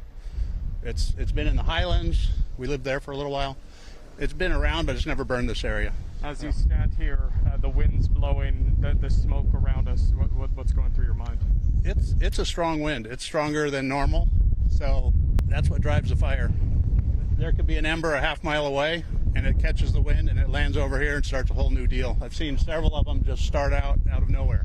Like a big plume took off over to our right, and it's like, there goes another one. So if something like that were to land around us, we could put it out. That'd be great. But if not, we'll get out of here. Stuart, thank you for your time. Stay safe out there. I wish the best for you and your family and your neighborhood. Take care of yourself. I appreciate that. But we again are here at Lockman and Glenhaven, watching this fast-moving fire, the wind shifting in a variety of directions, smoke around us, and at many times we've seen flames on the hillside so close to several. Seems like a white neighborhood. Oh well, in general. Is this affecting poor people or rich people? Hopefully rich. Yeah, it's okay. It's cool if random people die, dude. And the police department who are helping. This is the woke leftist version of what like liberals do all the time that I get really annoyed with whenever there's like a massive like hurricane or something impacting like a red state. And they'll come in here and be like, well, they voted for this. I'm like, oh my God. What do I have to do? Bludgeon you in the head with empathy? Like, how do we do this? Like, I get so annoyed. When liberals do this about like red states. And I routinely yell at chat. And it's the very same leftists who would probably get mad at liberals for saying that turn around and go, oh, it's awesome. Like, this fire is not targeting the bourgeois, okay? That's not how this works. What are you saying? Oh, I'm just glad that these are woke revolutionary fires that are doing permanent first world genocide. Like, everyone is flammable, okay? Human beings are not. There is no extra protocol here. There's nothing, like, it's not divine punishment for the class violence dished out by the bourgeois. What are you guys saying? And don't come at me. Oh, it's just people. I'm the worst person to clap back against this, because everyone goes, it's because you're rich. You're a class enemy as well. It's like, yes, you're right. I should be, me and my whole family should die in a burning fire, okay, for the crimes that I have committed. Just like those random people as well. And also, just like the people in Florida deserve their untimely demise due to the hurricanes, because they voted for it. They voted for the hurricanes. The immortal spirit of Lenin rides on the burning horse of class struggle. What is this? They wouldn't have empathy for you if the shoe was on the other foot. No, my point is, like, this is something that I get really annoyed by when people talk about with, like, Florida or North Carolina or, like, random places where there's, like, literally just chatters that live there, and other liberals will come into the community and will just say some of the most annoying things, right? Like, empathy is not supposed to be transactional. And not only that, but also it's just like a silly thing to say. Most people will look at you like you're not a human being. Yeah, it's very congested, and then you have a lot of cars, and sometimes people will just leave the car right in the middle of the road. Is there already no danger? No. Off on the side of the curb. That helps for access and egress, but again, this is why it's important to leave now. You don't want to have this. We know this is coming. This is coming. So to the communities to the west of this, that if you're in the path of this fire. Why didn't these people leave earlier? Brother, do you know how fast a wildfire happens? Like, this wasn't like hurricane warning for, like, 5 days or something. No. It literally happened in a span of 30 minutes. The fire started. I don't know if you know this. But fires are very sudden, okay? They are kind of notorious for being very sudden. Like, and depending on the wind gust, they can travel very quickly. No one is like, there's wildfire season in California, but even then, no one is expecting it to happen. Sadly, a lot of these homeowners are at a disadvantage because this fire broke out while most. Say you live up north without saying you live up north. No, I mean, there are areas prone to wildfires for sure. But even then, it's like quite difficult. It's quite difficult to get out of its way. What to do? In fact, you feel helpless at this point. Yeah, you do, and that's why we talk about this, and a lot as of lately. Prepare your home now. Think about before. Chatter has never heard the expression "spreads like a wildfire." Yeah, I don't really understand. I don't know how that happened. Speaking of, you should probably have a go bag ready. Okay. The thing is, I live in the middle of one of the most densely slammed urban areas in Los Angeles. Okay? I'm in the middle of a city. Like, this is the only area that is, like, closely resembling a city. I do not live around a forest. I do not live in the pathway of brush fires. Like, I'm good. Right, and that was just for the basin, Michael. I mean, Obviously, if there was any fire that was, like, any wind direction that was coming, yeah. There's no leaving. If it comes to you, every highway will be slammed. Yeah, I'm cooked. winds anywhere from 65 to 80 miles per hour. Some isolated spots. It was first reported like 2 hours ago, and since then, over 200 acres have burned. For chatters who need context. Yeah. Dog, you literally have strong winds coming later today? No, we've already been having strong winds. Fire in Portugal trapped and killed 66 people trying to escape in literal cars. So what does that really mean? Ready is creating. Welcome to the moist critical during the Florida hurricane stream experience from chat. Yeah, but it's not even. They are acting now. That's not something that they can do, but this is a reminder for other communities to make sure that they are prepared. Harden your home against. If the fire is coming my way, I'm cooked, literally and figuratively. Okay. Wildfire. Make sure you have that emergency supply kit Why is there no infrastructure for this? I don't fully know. I mean, I guess like you can do a better job of depending on how this fire started, but like someone could just have thrown a cigarette bud. You know what I mean? Someone could have just straight up thrown a cigarette bud.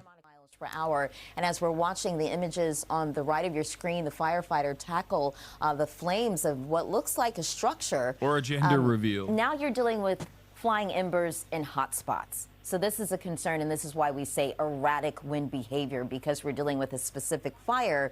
And on top of that fire, you've got flames that are burning in between those hot spots. You know, Melissa, you talk about these, fire-prone areas and how, preparation and being proactive is key, but we're now seeing wind gusts in these wind-sheltered areas, and we typically don't see winds like this in these areas. So those folks are now at risk to some degree. Exactly. So we're talking about areas like Altadena, Burbank, San Fernando Valley, Beverly Hills, areas in Pasadena that are typically not going to see a lot of these strong winds that we see through the canyons and passes, for example, the Cajon Pass, the Banning Pass. That's an area that is prone to seeing strong winds. Same thing up across areas in the IE, up through Fontana, San Bernardino County, San Fernando Valley, Santa Clarita Valley. So this is why it's particularly stressful here in Southern California right now, because you've got the winds, and the wind will help to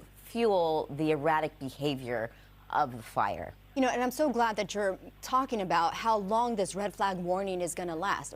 We've got it until 6 p.m. on Thursday. Right. So we're seeing these images, live images of the fire here, but this is a reminder for anybody else who lives elsewhere just to be ready to go as well, because yes, it's in this neighborhood right now in the Pacific Palisades area, but it could very well go to the Inland Empire. We could be talking about the Inland Empire, God forbid, later on today, right? Or in the OC. I mean, we are talking about so many different areas that are affected by these gusts. Right. So the height of the wind gusts, Annabelle and Michael, that's going to be later on tonight and into your Wednesday.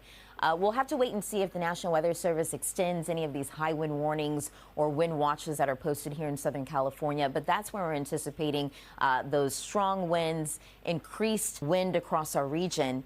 On top of that, even when the strongest winds exit Southern California, it is still going to be dry. So that's where that red flag warning comes in, and that has been extended now until 6 p.m. on Thursday because of the Santa Anas, because of the low relative humidity, pardon me.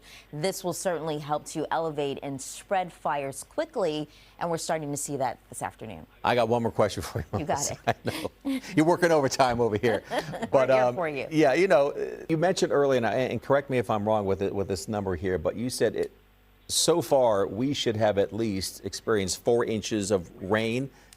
Yes. And we have not. At least, and this is just for LA County. LA County, okay. Right, so we should see at least 4 inches of rain at this point in our water year. Our water year starts October 1st and it continues on. We've only seen a little bit more than 1/10 of an inch of rain here in Los Angeles. So we've got a deficit specifically of 3.40 inches of rain. The reason that is taking place is that all of the storms this season have been up across the Pacific Northwest. We've been talking about all of that rain and snow in Washington and Oregon, and we're not seeing any of that activity move down here in Southern California. All we need is one storm to change all of that. Yeah. But as of now, it's been months, at least 6 months, where things have been dry here in LA County. All right. Right. Melissa, as always, we're going to keep you on deck here. I'm here for you. All right. Thank you. We appreciate that. All right. We want to bring in Chief Sam back here. Chief, Melissa was talking about this plan, or this Ready, Set, Go plan. What does that include? And we should probably talk about, families, people who have families in scenarios like this. You leave for work, you drop off the kids at school. Everybody needs to have a plan in the event of. You're right. And you have to practice that plan, just like we drill at the fire department, just like exit drills in the home during fire safety in your home. You have to have a plan, put it together, communicate it with your family members, and practice it. But the thing is, and sadly, most people feel it will never happen to them, and it does. Honestly, W rain. What rain, bro? We don't got no rain. Do you have a plan? Yes. I'm going to get in my car and drive away. That's my plan. If you're not on the path of the fire, you should stay home to leave the roads open for evacuees and emergency vehicles. Yeah. And by that, I mean, I'm going to get in my car and sit in the traffic until the flames erupt and kill me. Can you see from your house? No. I keep periodically going outside. Chat, it's wind patterns, wind patterns, wind patterns. Wind direction has basically been pushing the fire towards the ocean. I'm outside of the way of the fire. Technically, it's like not that far away, but it might as well be in an entirely different planet. Like there is normally in previous wildfires, like at least, you know, you can feel it in the air. Everything turns orange. It's weird. None of that. It's clear right now. It's 70 degrees and sunny and clear in West Hollywood. F the car, don't you have a bike? No. I do have motorcycles. I have my brother's motorcycles. Technically, I have a Triumph and a DRX. So if I wanted to, I just don't know how to bike. But if I wanted to, I have the DRX that also has, I have a DRX with a saw kit in the back, like a electric with a chainsaw on it, because Murad is a sawyer, as in he sometimes rides out and clears brush and like debris from like I guess he like volunteers to do stuff like that. You have a DRX and call yourself a socialist? Wait, what? A DRX? It's like, what? Am I saying the wrong thing? It's like the entry-level dirt bike. What are you talking about? Maybe I'm saying the wrong thing. Isn't it? Sorry, I misunderstood. Yeah, no, it is. It's like a DRX is an entry-level dirt bike, chatter. It's pretty sure it's like it's a $500 to a $1,000 dirt bike. But I might not have a DRX. It might be a DRZ maybe, because I don't think it's a $1,000 dirt bike. I think it's more than that. I think it's like a $2,000.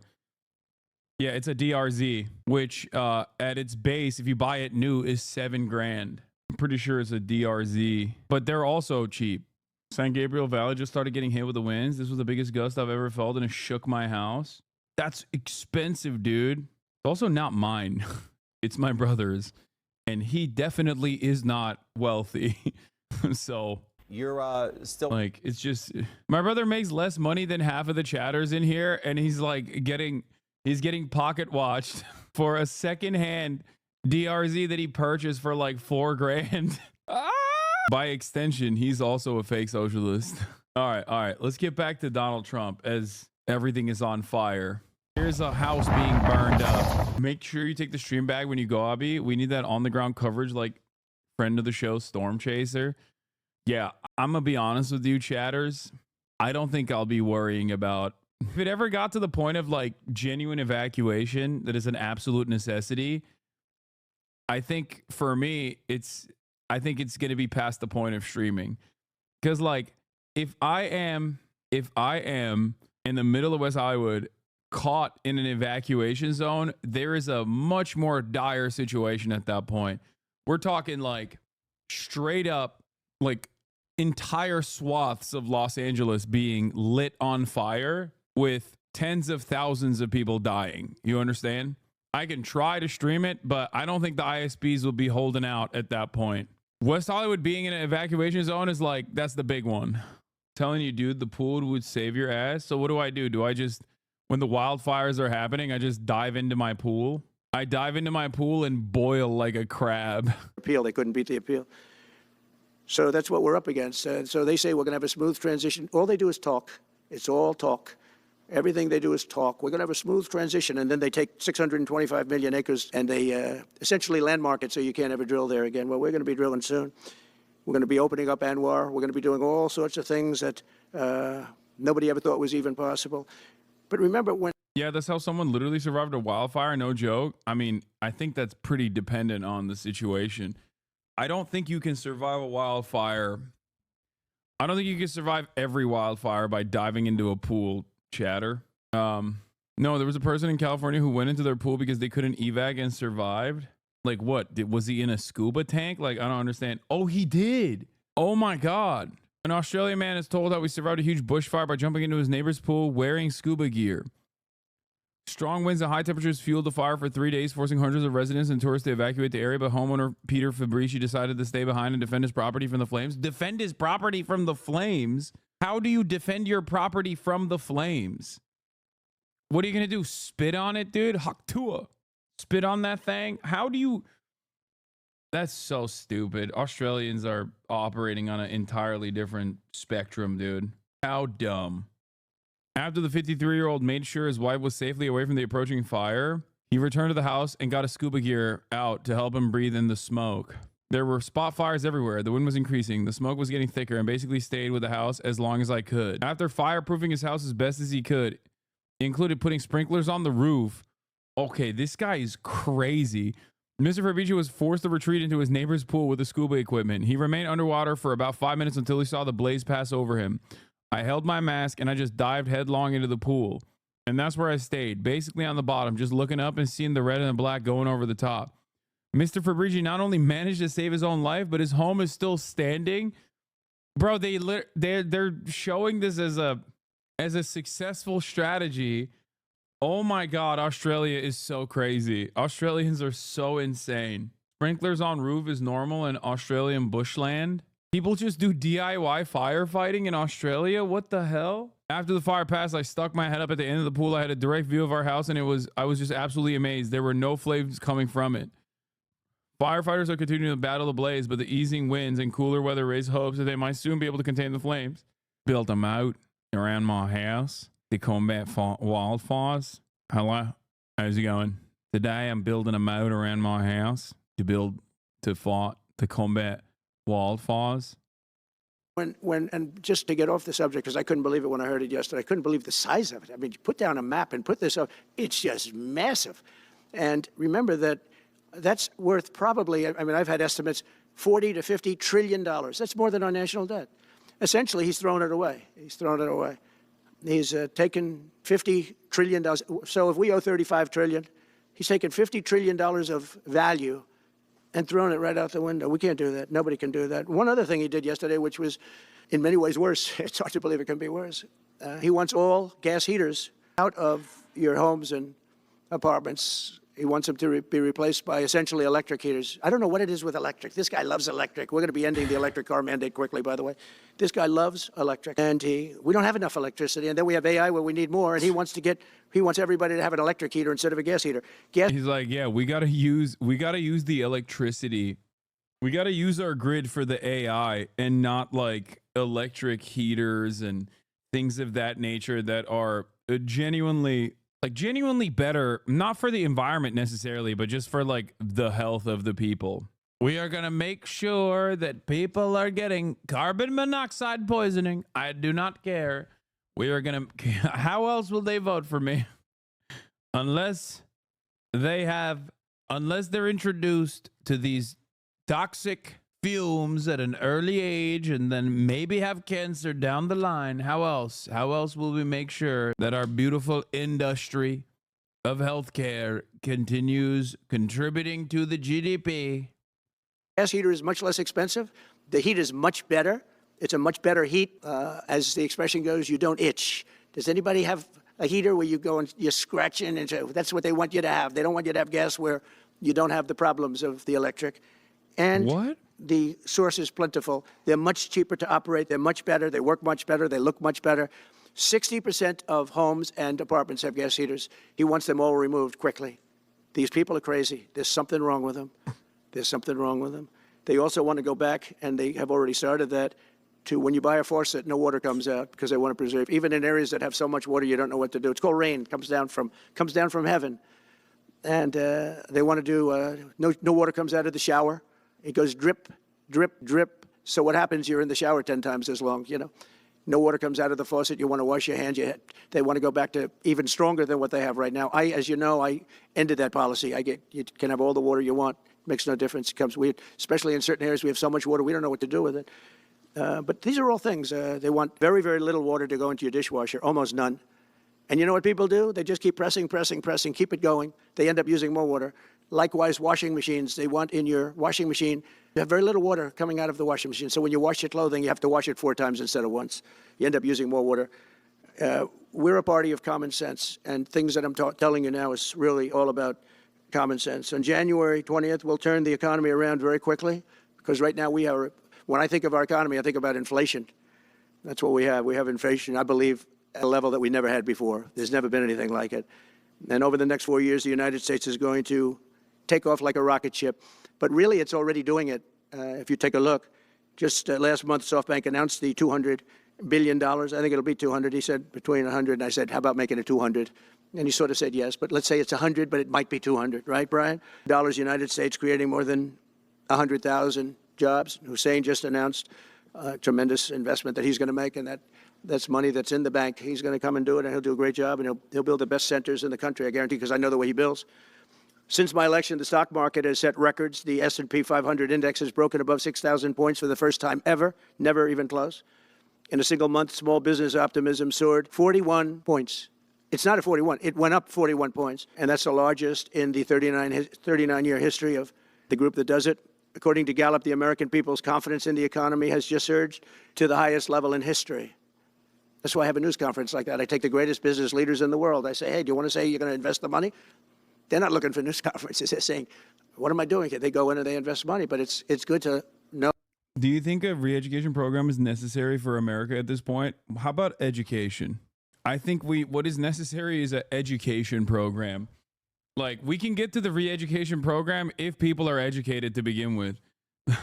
I think we got to start at the point of education first, and then we'll move on to re-education, you know? Know where the smartest business people in the world are investing, and they're investing in the United States. So we've done this all in 2 months of not being there. You know, we haven't been there, and it's pretty amazing. Yeah. And America needs like a Fidel Castro style figure to improve the literacy rates. Okay, like that's what we need right now. We need a socialist revolution, like we are in the throes of a fascist dictatorship, and bring literacy to the countryside. You know what I mean? That's what we need. Unironically, that's where we're at in the wealthiest nation on the planet at this point. we think we're going to do some really great things. Really great things. We're being respected again all over the world. The Panama Canal is a disgrace, what took place at the Panama Canal. Jimmy Carter gave it to them for $1, and they were supposed to treat us well. I thought it was a terrible thing to do. You know, it's the most expensive structure ever built in the history of our country, relatively. What? It would be the equivalent of substantially over $1 trillion today. We lost 38,000 people. Think of it, 38,000 people, they died from malaria, mosquitoes. They were unable to stop the mosquitoes. They paid people 5 times more to take the job. Many of those people died. We gave it away for $1. But the deal was that, you know, they have to treat us fairly. They don't treat us fairly. They charge more for our ships than they charge for ships of other countries. They charge more for... He wants to take the Panama Canal. He wants to seize it. He wants to take the Panama Canal. He wants to take Greenland. And he also wants to bomb Mexico. And he wants to annex through economic warfare, he said. He wants to create economic pressure for Canada until the point of annexation. This is the peaceful dove. You see, Donald Trump wants to do all of this, but in a peaceful way, okay? Because he's a peaceful dove. For our Navy than they charge for navies of other countries. They laugh at us because they think we're stupid, but we're not stupid anymore. So the Panama Canal is under discussion with them right now. They violated every aspect of the agreement, and they morally violated it also. And they want our help because it's leaking and not in good repair. And they want us to give $3 billion to help fix it. I said, well, why don't you get the money from China? When people say, is he being serious or is he joking? I don't know. I wish I had a good answer for you, man. I don't know. Okay? Like, is it within his capabilities? Is it within the capabilities of the United States empire to be able to potentially overtake by force the Panama Canal, violate another nation's sovereignty? Yeah, I mean, we've done it. I don't know. I mean, at first I thought he was joking. But he just keeps repeating it over and over again, so who knows? Is basically taking it over. China's at both ends of the Panama Canal. China's running the Panama Canal, and they come to see this Biden, this guy who should never have been allowed even to run for president. Of course, she shouldn't have either, because that never happened I had to beat 2 people, not 1.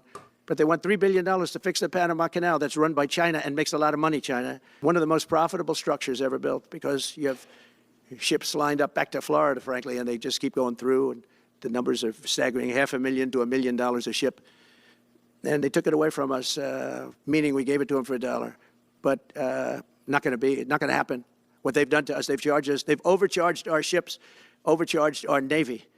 And then when they need repair money, they come to the United States to put it up. We get nothing. Those days are over.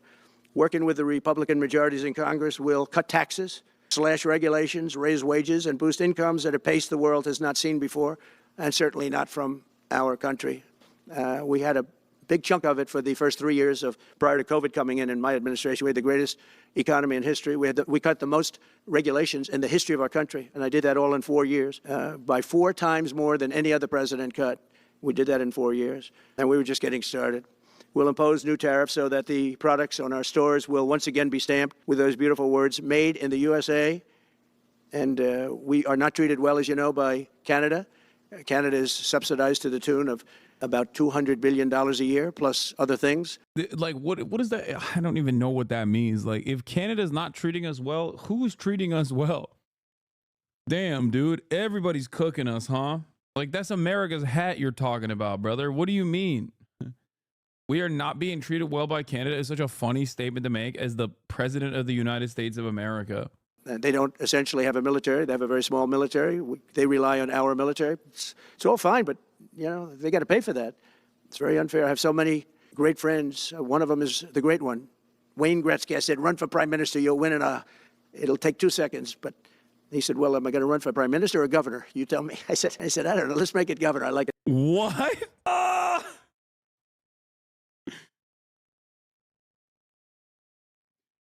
He's saying get Wayne Gretzky to be the governor of Canada and Canada to be a state. God damn. Yeah, he invited Wayne to Mar-a-Lago and told him to run for governor. Wayne is a MAGA cuck now. He's a disgrace of the country. You will see many such cases of that. It won't just be Wayne Gretzky.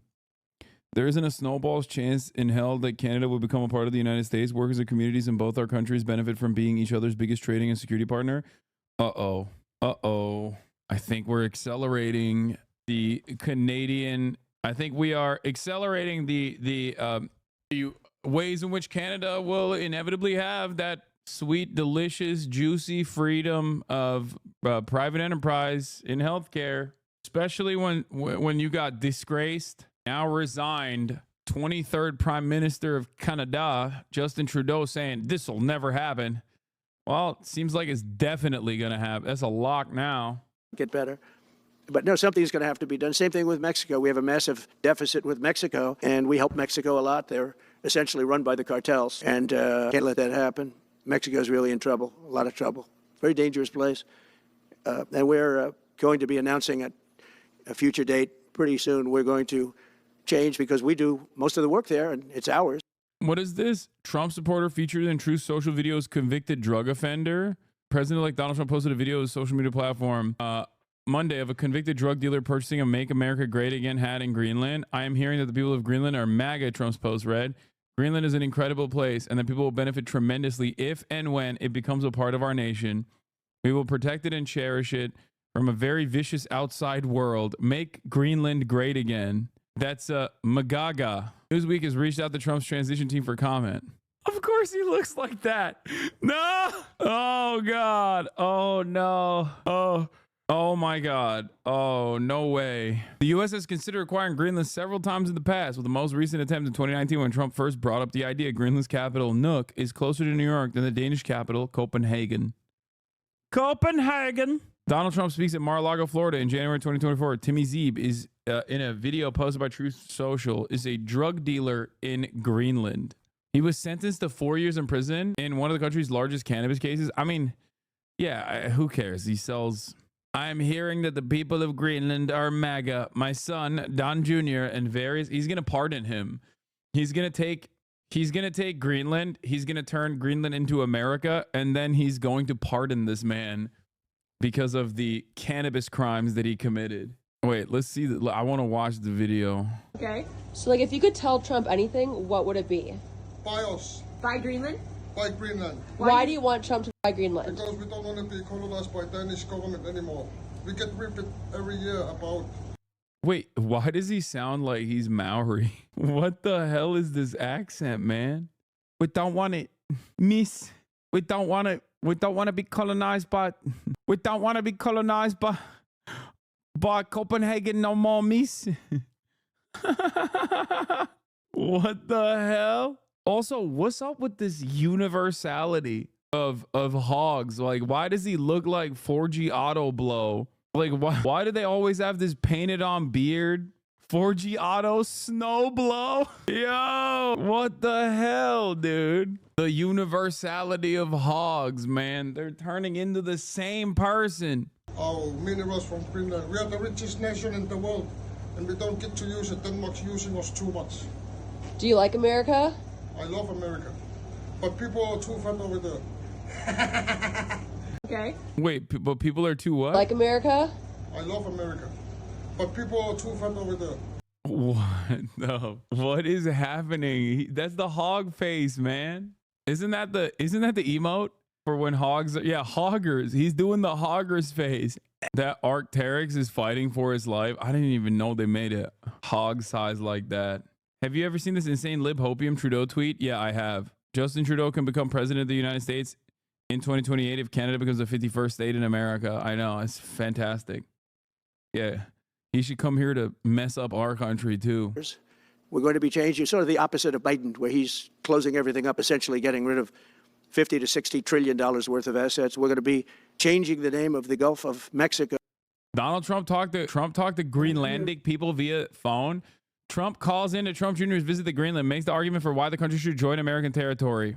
Great to go up there with his two very talented friends and the other group, a lot of other people. So I just want to say that it's a very special place. It needs security for itself, but it also needs security very much for the world. The location really, you see the people and the ships sailing around, and they're not the right ships. They're not the ships you want to know about. So we need security. Yeah, they're not the ships you want to know about. Our country needs it, and the whole world needs it. Yes. Oh damn! One of them got real hype, dude. You're right. You guys like that, right? Yeah, clap now. Come on. Wait, Charlie Kirk is there too? What is happening? Dude, I don't know enough about I know about the history of colonies, but I wonder if it was like this lame. Like even back in the day where they were just like doing whatever the medieval equivalent of this is. It had to have been, right? With like a lot more incest too. The older I get, the more I realize time is indeed a flat circle, where the more I see people just like analyze things that are happening around them and assume that this is some kind of like heaven sent plague or whatever, and not something that is scientifically traceable. Even with readily available information beyond our phones that are so endlessly accessible, people still choose to not see that at all and assume that it's like some kind of divine intervention. If they're doing that, if they think fog is nanomachines, okay, which is no different than looking at the burning ball up in the sky and thinking that is God and magic, then yeah, this has got to be the same exact thing that was happening back in the day, you know? There are things you probably choose not to see as well. What? Yeah, no, you're right. For context, this is like if Joe Biden sent Hunter on a foreign state visit and Hunter invited you to come with him. I know. Yeah. Imagine in an alternate universe, Joe Biden is like, "Hey, look alive, Jack. We're taking over the Panama Canal," and then he sends Hunter down there, and I'm with Hunter. It's like me and Hunter at Panama being like, "All right, we're taking it over for the Mac attack." Jealous? Yeah, I'm so jealous. We're learning a lot. It's been great. Actually, incredibly beautiful place. The people are incredible. The welcome was spectacular. It's pretty amazing. We're going to treat you well. You know that. And just take care of yourselves. Thank you all very much. See you soon. Be good. Thank you. Yeah, I thought Trump was the great isolationist. What happened? I thought he was America first. How is doing a colonial occupation on Greenland going to improve the lives of all of the many MAGA charlatans that voted for him. I'm having a hard time. This is like, and before you say, oh, well, there's bounty there. There's natural resources there. Okay, there was natural resources at Iraq too. That's why we invaded. Did you see any of those benefits? No. American foreign intervention is never done to improve the immediate lives of American citizens. As a matter of fact, it has a negative impact on the lives of the average citizens. Their sons and daughters go out and die for no reason. Go to the Gulf of America, which has a beautiful ring that covers a lot of territory. The Gulf of America, what a beautiful name.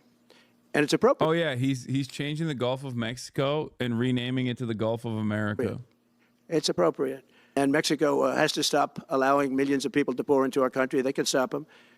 And we're going to put very serious tariffs on Mexico and Canada, because Canada, they come through Canada too, and the drugs that are coming through are at record numbers. So we're going to make up for that by putting tariffs on Mexico and Canada, substantial tariffs. And we want to get along with everybody, but you know, they have to. It takes two to tango. We're approaching the dawn of America's golden age. It's going to be a golden age for America. We have things that nobody else has. We have more natural resources. We have, number one, nobody knew that until I came along. I made us number one. We were number three. I made us number one in a very short period of time in drilling. And you know, you can talk about windmills. They litter our country. They're littered all over our country, like dropping paper, like dropping garbage in a field. And that's what happens to them, because in a period of time, they turn to garbage. Most expensive energy ever. They only work if you get subsidy. The only people that want them are the people that are getting rich off windmills, getting massive subsidies from the U.S. government. And it's the most expensive energy there is. It's many, many times more expensive than clean natural gas.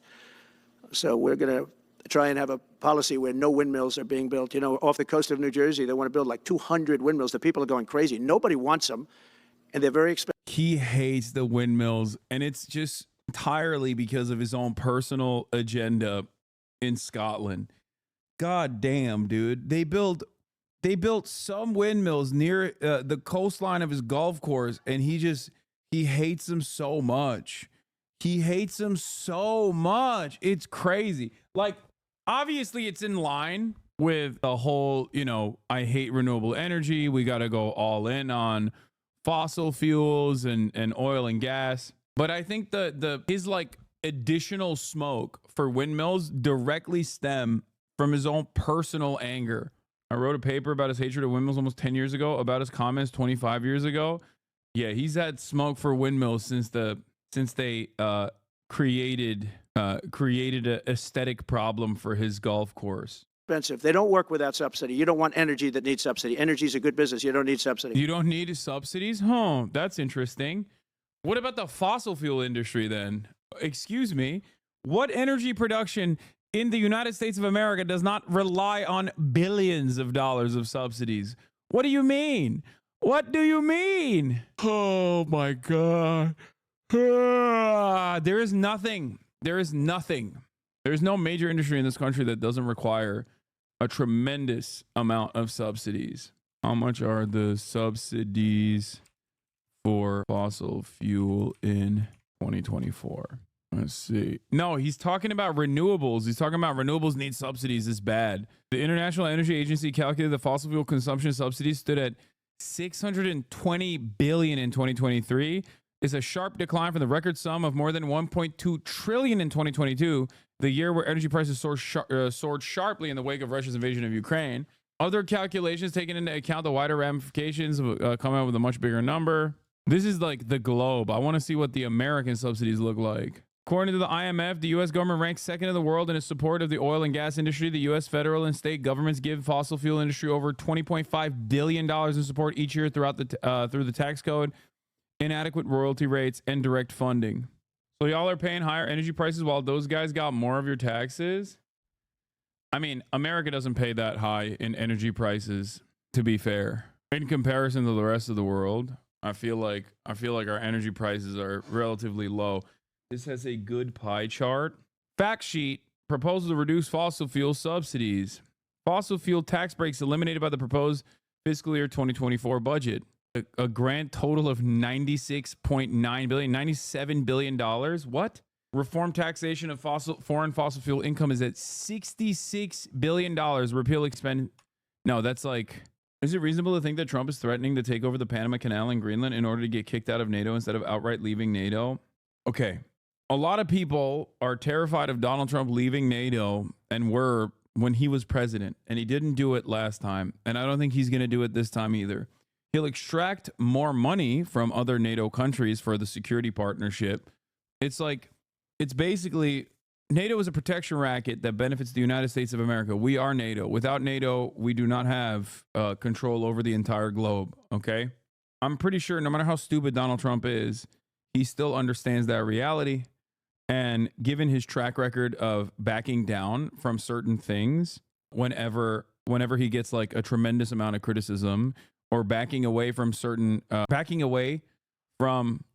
initiatives when it actually harms the bottom line of his big donors, Donald Trump was never actually going to go against NATO. NATO is profoundly important for the military-industrial complex, and Donald Trump understands how important that is. It's also very important for continued American imperialism around the globe. But when you build these massive towers, and they're 25 stories tall, 40 stories, they have 170 stories tall. The blades, they take 3 ships to ship them. It's crazy. They're dangerous. You see what's happening up in... What are the benefits of being subscribed to you? You can avoid ads at the top of the hour, even though I don't run them anymore. But you can act like you're avoiding them. You can send me links. You can use the emotes all around the website. What else? You can avoid like certain slowdowns and stuff like that in the chat every now and then. You can get subscriber access on the Discord as well, and you get to support the stream, the broadcast. This is the #1 revenue stream for the broadcast. This is the only revenue stream for the Hasanabi broadcast, really. That's it. Israel spends 5% and is in a constant state of war. Russia spends 6% while at war with Ukraine being supplied by NATO. 5% spending would basically mean war with Russia, or it is, again, a stupid negotiation tactic for a ridiculously high starting bid. May Poontang, thank you for the 10 tier 1 gifted subs, allowing 10 people to no longer see the ads, even though everyone can no longer see the ads. Yeah. All right, let's continue. Massachusetts area with the whales. So does your merch fund your crippling gambling addiction? My crippling gambling addiction. Yes, famously. No, the merch margins are rather non-existent. Where they had 2 whales wash ashore in, I think, a 17-year period, and now they had 14 this season. The windmills are driving the whales crazy, obviously. And not trying to overtly gas you up, but I hope people understand how much money you don't get because you don't run ads. The ad programs are how most people, even big streamers, make most of their revenue on stream. Yes, 100%. And they had actually... Zylax, thank you for the 100 gifted subs. God damn. Over, I think, 125 or something over a number of years. And we don't want that to happen. It's a disaster. It's amazing the way a true environmentalist would say, oh, we love wind. It sounds good, but that's about where it ends. You know, after 10 years, you have to redo them. And what happens is they don't do that. They let them stand and they rust, and they say, because of the environment, I'm not a believer in this, but they say you can't, because it's a certain fiberglass, that the blades cannot be buried in earth, that's an environment. So what do you do with them? What do you do with them? Yeah, famously, fossil fuels are not notoriously polluting the environment, whereas the disposition or the discarding of windmill turbines is what is like really ruining the planet. That's what's famously fossil fuels, no pollution, clean coal, baby, clean gas, clean oil, not disposition, disposal. Sorry. And I don't know if you've ever gone to Palm Springs, California, or any of these places where you have long-term windmills standing. They're a disaster. They're rusting, rotting, closed, falling down. This is as you enter Palm Springs. And they put new ones next to them because nobody wants to take them down, because why should they take them down? It's very expensive to take them down. And you can't do anything with them because the blades, you can't bury them because of the environmental protection. We'll look at that. Doesn't make sense, but that's what they say. So we are at the beginning of a great, beautiful golden age of business. And I think we're also at a golden age of common sense, because everything I'm saying to you, from a simple water faucet that doesn't allow water to come out appropriately, to all of the other elements of what we do, thank you for what the we're 5 going to gifted do, subs. to take $50 to $60 trillion off our country's balance sheet, because some man that has no idea what he's doing, he has no idea. You know it, I know it, the Democrats know it. What they did is a crime by allowing that to happen. And I'll bet you, if you asked him today, how much acreage did you submit? Essentially, did you destroy? You destroyed the economic viability of drilling in the ocean. And with AI coming along and all, a lot of people don't realize that AI is going to be a Funny how he doesn't bring up the 8,000 zombie oil wells in Texas. Yeah, the environmental impact in the aftermath of its use cycle for a wind turbine is so minuscule in comparison to the oil and gas industry and their, broadly accepted horrifying practices. I don't even like putting it up side by side with one another is just like insane. It's like comparing getting tickled by a child to being shot directly in the head with a 50 caliber. What are we doing? What kind of conversation is this? And it is so it's just so stupid, but it doesn't matter. I need you guys to understand something, okay? I need you to understand something. Things are going to get worse. People are going to get dumber, okay? And the truth does not matter. Is it true about the whales though? No, dude, it is not true about the scientists have found zero link between the mass die-off of whales and the wind turbines, and the speculation is that it's most likely climate change that's contributing to whales committing suicide by higher numbers rather than the wind turbines. So if anything, it's yeah, if you worry about the whales, you should worry about the sonar instead. The only time where the wind turbines are somewhat disruptive to the ecosystem is when they're being built. That's it. A big thing, but you'll need double the electricity at least that we have right now. So right now we produce electricity for many, many different things. AI is a very big deal in terms of the future. China is already building electric facilities, big, bold electric facilities. And you know how they're being fired up? With coal. They're being fired up with coal. And we're going to build bigger and better ones. People like Hussein that are doing the same thing as he is. I'll bet they don't do it as well because I know how he does it, but they're doing a lot of things. The problem is they can't get their permits because I say build the plant with the building. So with the structure, build the plant, because if you go into grid, the grids are old.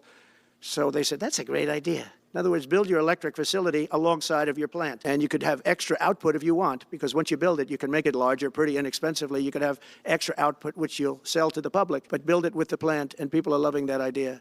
So we're going to have a lot of fun making America great again, and it's going to happen, I think, very, very quickly. It's already happened. So I would say this, and this has been pretty openly reported by the news.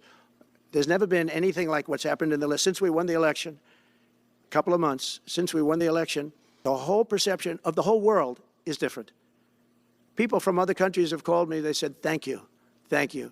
The perception of the whole world is different. We're going to have to settle some big problems that are going on right now. We're going to have to settle up with Russia, Ukraine. That's a disaster. I look at numbers every week, the number of people being killed in that war. People don't know, mostly soldiers now. But the towns have been obliterated. This was a Biden fiasco that he got. That should have never happened. If we had a real president, if we had a president that knew what he was doing, Russia would have never, ever gone in. But they did go in, and we have a mess. The cities are all blown up. The people have largely left. And the soldiers are killing each other at levels that haven't been seen since the Second World War. So we'll have to get that one straightened out, too. That's a tough one. Much tougher than it would have been before it started, I can tell you that. A deal could have been made just by an average deal maker. A deal could have been made on that. So thank you all for coming. We'll take a couple of questions. Yeah. Go ahead, please. President, thank you. I wanted to touch on the world on fire that you mentioned, but let's start, if we could, with your references to Greenland and the Panama Canal, so forth. Can you assure the world that as you try to get control of these areas, you are not going to use military or economic coercion? No. And can you tell us a little bit about what your plan is? Are you going to negotiate a new treaty? Are you going to ask the Canadians to hold a vote? What is the strategy? Yeah, I can't assure you. You're talking about Panama and Greenland. No, I can't assure you on either of those two. But I can say this. We need them for economic security. The Panama Canal was built for our military. I'm not going to commit to that now. It might be that you'll have to do something. Look, the Panama Canal is vital to our country. It's being operated by China. And we gave the Panama Canal to Panama. We didn't give it to China. And they've abused it. They've abused that gift. It should have never been made, by the way. Giving the Panama Canal is why Jimmy Carter lost the election, in my opinion, more so maybe than the hostages. The hostages were a big deal. But if you remember, and nobody wants to talk about the Panama Canal. I think that Donald Trump is not exactly a student of history, okay? And I think the only reason why he knows about the Jimmy Carter situation is because he did the thing with Netanyahu, a similar thing with Netanyahu. That's what I think. I think there is no There's no other reason for this man to know anything about Jimmy Carter. Okay, bold of you to assume he's a student of anything. I mean, I'm saying he's not. The only thing he's a student of is he's a student of the streets. Okay, the school of hard knocks, where he got an A+, baby. That's right. The art of the deal, more like art of the steal. Yep. Green New Steel. I don't even know what I'm saying anymore. Okay. Canal now because, it's inappropriate, I guess, but because it's a bad part of the Carter legacy. But he was a good man. Look, he was a good man. I knew him a little bit, and he was a very fine person, but that was a big mistake. Giving the Panama Canal to Panama was a very big mistake. We lost 38,000 people. It cost us the equivalent of $1 trillion, maybe more than that. Probably the most expensive, they say it was the most expensive structure, if we call it a structure, which I guess you can, ever built. And giving that away was a horrible thing. And I believe that's why Jimmy Carter lost the election, even more so than the hostages. Those two things. Ukraine and Iran, the two negotiations you'll be heading into. On Ukraine, you said considering military force to acquire Panama. Wait, what? Trump invites us to reimagine our communities and to see national borders as artificially drawn lines. Oh my God, is he about to hit the Giannis Varoufakis line? Borders, a scar on the face of the earth. To acquire Panama and Greenland, are you also considering military force to annex and acquire Canada? No, economic force, because Canada and the United States, that would really be something. You get rid of that artificially drawn line, and you take a look at what that looks like, and it would also be much better for national security. Don't forget, we basically protect Canada.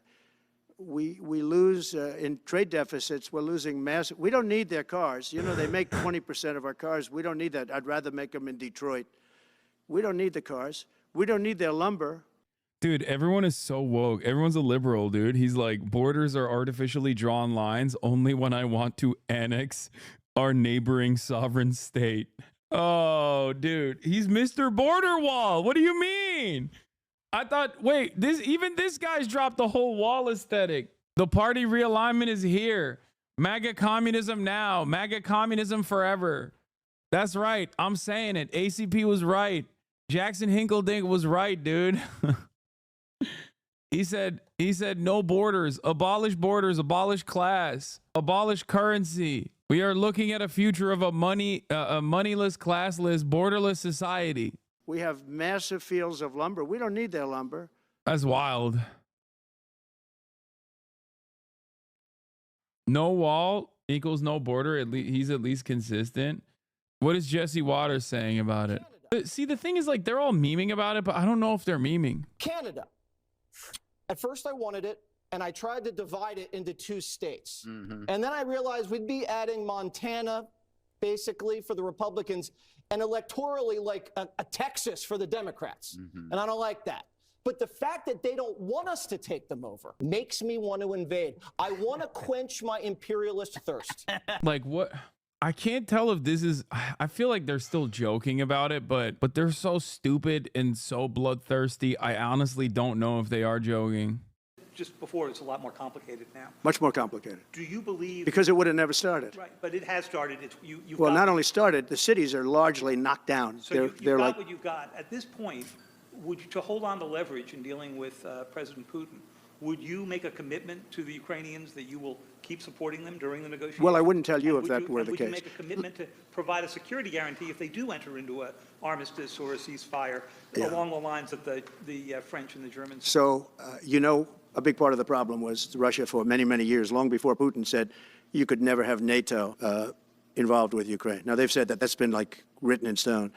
And somewhere along the line, Biden said, no, they should be able to join NATO. Well, then Russia has somebody right on their doorstep, and I could understand their feeling about that. But there were a lot of mistakes made in that negotiation. And when I heard the way that Biden was negotiating, I said, you're going to end up in a war. And it turned out to be a very bad war. And it could escalate. That war could escalate to be much worse than it is right now. Well, my view is that it was always understood. In fact, I believe that they had a deal, and then Biden broke it. They had a deal, which would have been a satisfactory deal to Ukraine and everybody else, but that Biden said, no, you have to be able to join NATO. And that's always been, and nobody knows more about NATO than I. Years ago when I first started this, I didn't know too much about NATO, but I got it right anyway. I said, they're taking advantage. I'm the one that got, and the Secretary General was here, as you know, 2 weeks ago, saying that if it weren't for me, NATO wouldn't even exist right now, because I raised from countries that weren't paying their bills. At that time, 28 countries, 20 of them were not paying their bills, 21 to be exact. they weren't paying, or they were paying a very small portion. And I raised over $680 billion. That was the number he gave, by saying, if you don't pay, we're not going to protect you. And as soon as I said that, the money came pouring in. But Obama could have said it. Other people could have said it. Bush could have said it. Nobody said it but me. I took a lot of heat. They said, oh, that's a threatening statement. Well, they weren't paying their bills. I said, we're not going to protect you if you're not paying the bills. So in a true sense, I saved NATO, but NATO's taken advantage of us. And one of the problems that I have, and I've said it openly, I said it to President Zelensky, Europe is in for a tiny fraction of the money that we're in. Now, whether you like that situation or not, Europe is much more affected than the United States. We have a thing called the ocean in between us, right? Why are we in for billions and billions of dollars more money than Europe?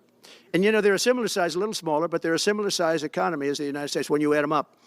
And yet Europe is in for a small fraction of the number the United States is in. Now, Biden could have called them up during the term. That's what I did. I said, you have to pay your bills. And they all, one stood up. I won't say who. You'll probably have it because the papers, the media hated to report on it. But a prime minister stood up from a country, you know, a famous meeting of 28 nations with no press, no anybody in the room. He stood up. He says, does that mean if we don't pay our bill, and at that point it was 2%, it should be 5%. It should be 5%, not 2%. But at that point it was 2%. But many people didn't pay. Some people didn't pay anything. But many people were way, including Germany. Germany was at less than 1%. Well, I think NATO should have 5%. Yeah. Well, you can't do it at 2%. I mean, at 2%, every country, if you're going to have a country in a regular military, you're at 4%. I think they should be, you know, they're in dangerous territory. I think it should be, they can all afford it, but they should be at 5%, not 2%. I'm the one that got them to pay 2%. But a gentleman stood up, a prime minister stood up, and he said to me, sir, could I ask you a question? You're saying we have to pay our bills. If we don't pay our bills, will the United States protect us from Russia? I said, if you don't pay, you mean you're delinquent? He said, yes. He said, if you're delinquent, we will not protect you. I took a lot of heat. I think out of all the stuff he's saying, the one that he wants the most, bro, I don't know. I genuinely don't know. It's hard to figure out what they're memeing about and what they're being serious about and what they will actually genuinely attempt to do. Like, there, you got Greenland on the one side, you got the Panama Canal on the other, and you got Canada. And I truly don't know. I don't know. Then, of course, they're talking about the whole situation with, you know, NATO. At least it's not the immigrants anymore. Dog, what are you talking about? He said he's going to deport 17 million people. Like, he said that's day one. They've already moved. That I do believe they will take initiatives against. Like, that I think they're going to move on with. I just don't know, out of the foreign policy side, you know, governments and the tightly wound international cooperative agreements and all these other countries and their own personal interests and whatnot could play a role in undermining some of these goals, right? That's just the way I see it, but I don't know. I don't know. Although it was somewhat closed door, I took a lot of heat from the media. And you know what happened? The money started pouring in. That's why NATO has money. And the Secretary General said it was the most incredible thing he had ever seen in a negotiation. Now, if I would have said, yes, we will, nobody would have paid. If I would have loved to say, yes, we'll protect you even if you don't pay. But that's not the way life works. Two questions related to each other. First, you said on your first day of office, you were going to pardon January 6th defendants. Are you planning to pardon those who were charged with violent offenses? Well, we're looking at it, and we have other people in there. And as you see, I guess 24 or 28 people came now from the FBI. That came out very quietly. Nobody reported it, but they had so people. We're kicking out immigrants, but also taking Canada and Greenland. I mean, the Canada one is the silliest one, I think, of everything that he's stating. But, like, Canada, what is the annexation of Canada is the stupidest one that he's mentioning out of everything that he's talking about. Like, but Panama Canal, having like some kind of security cooperation over the Panama Canal, that I can see.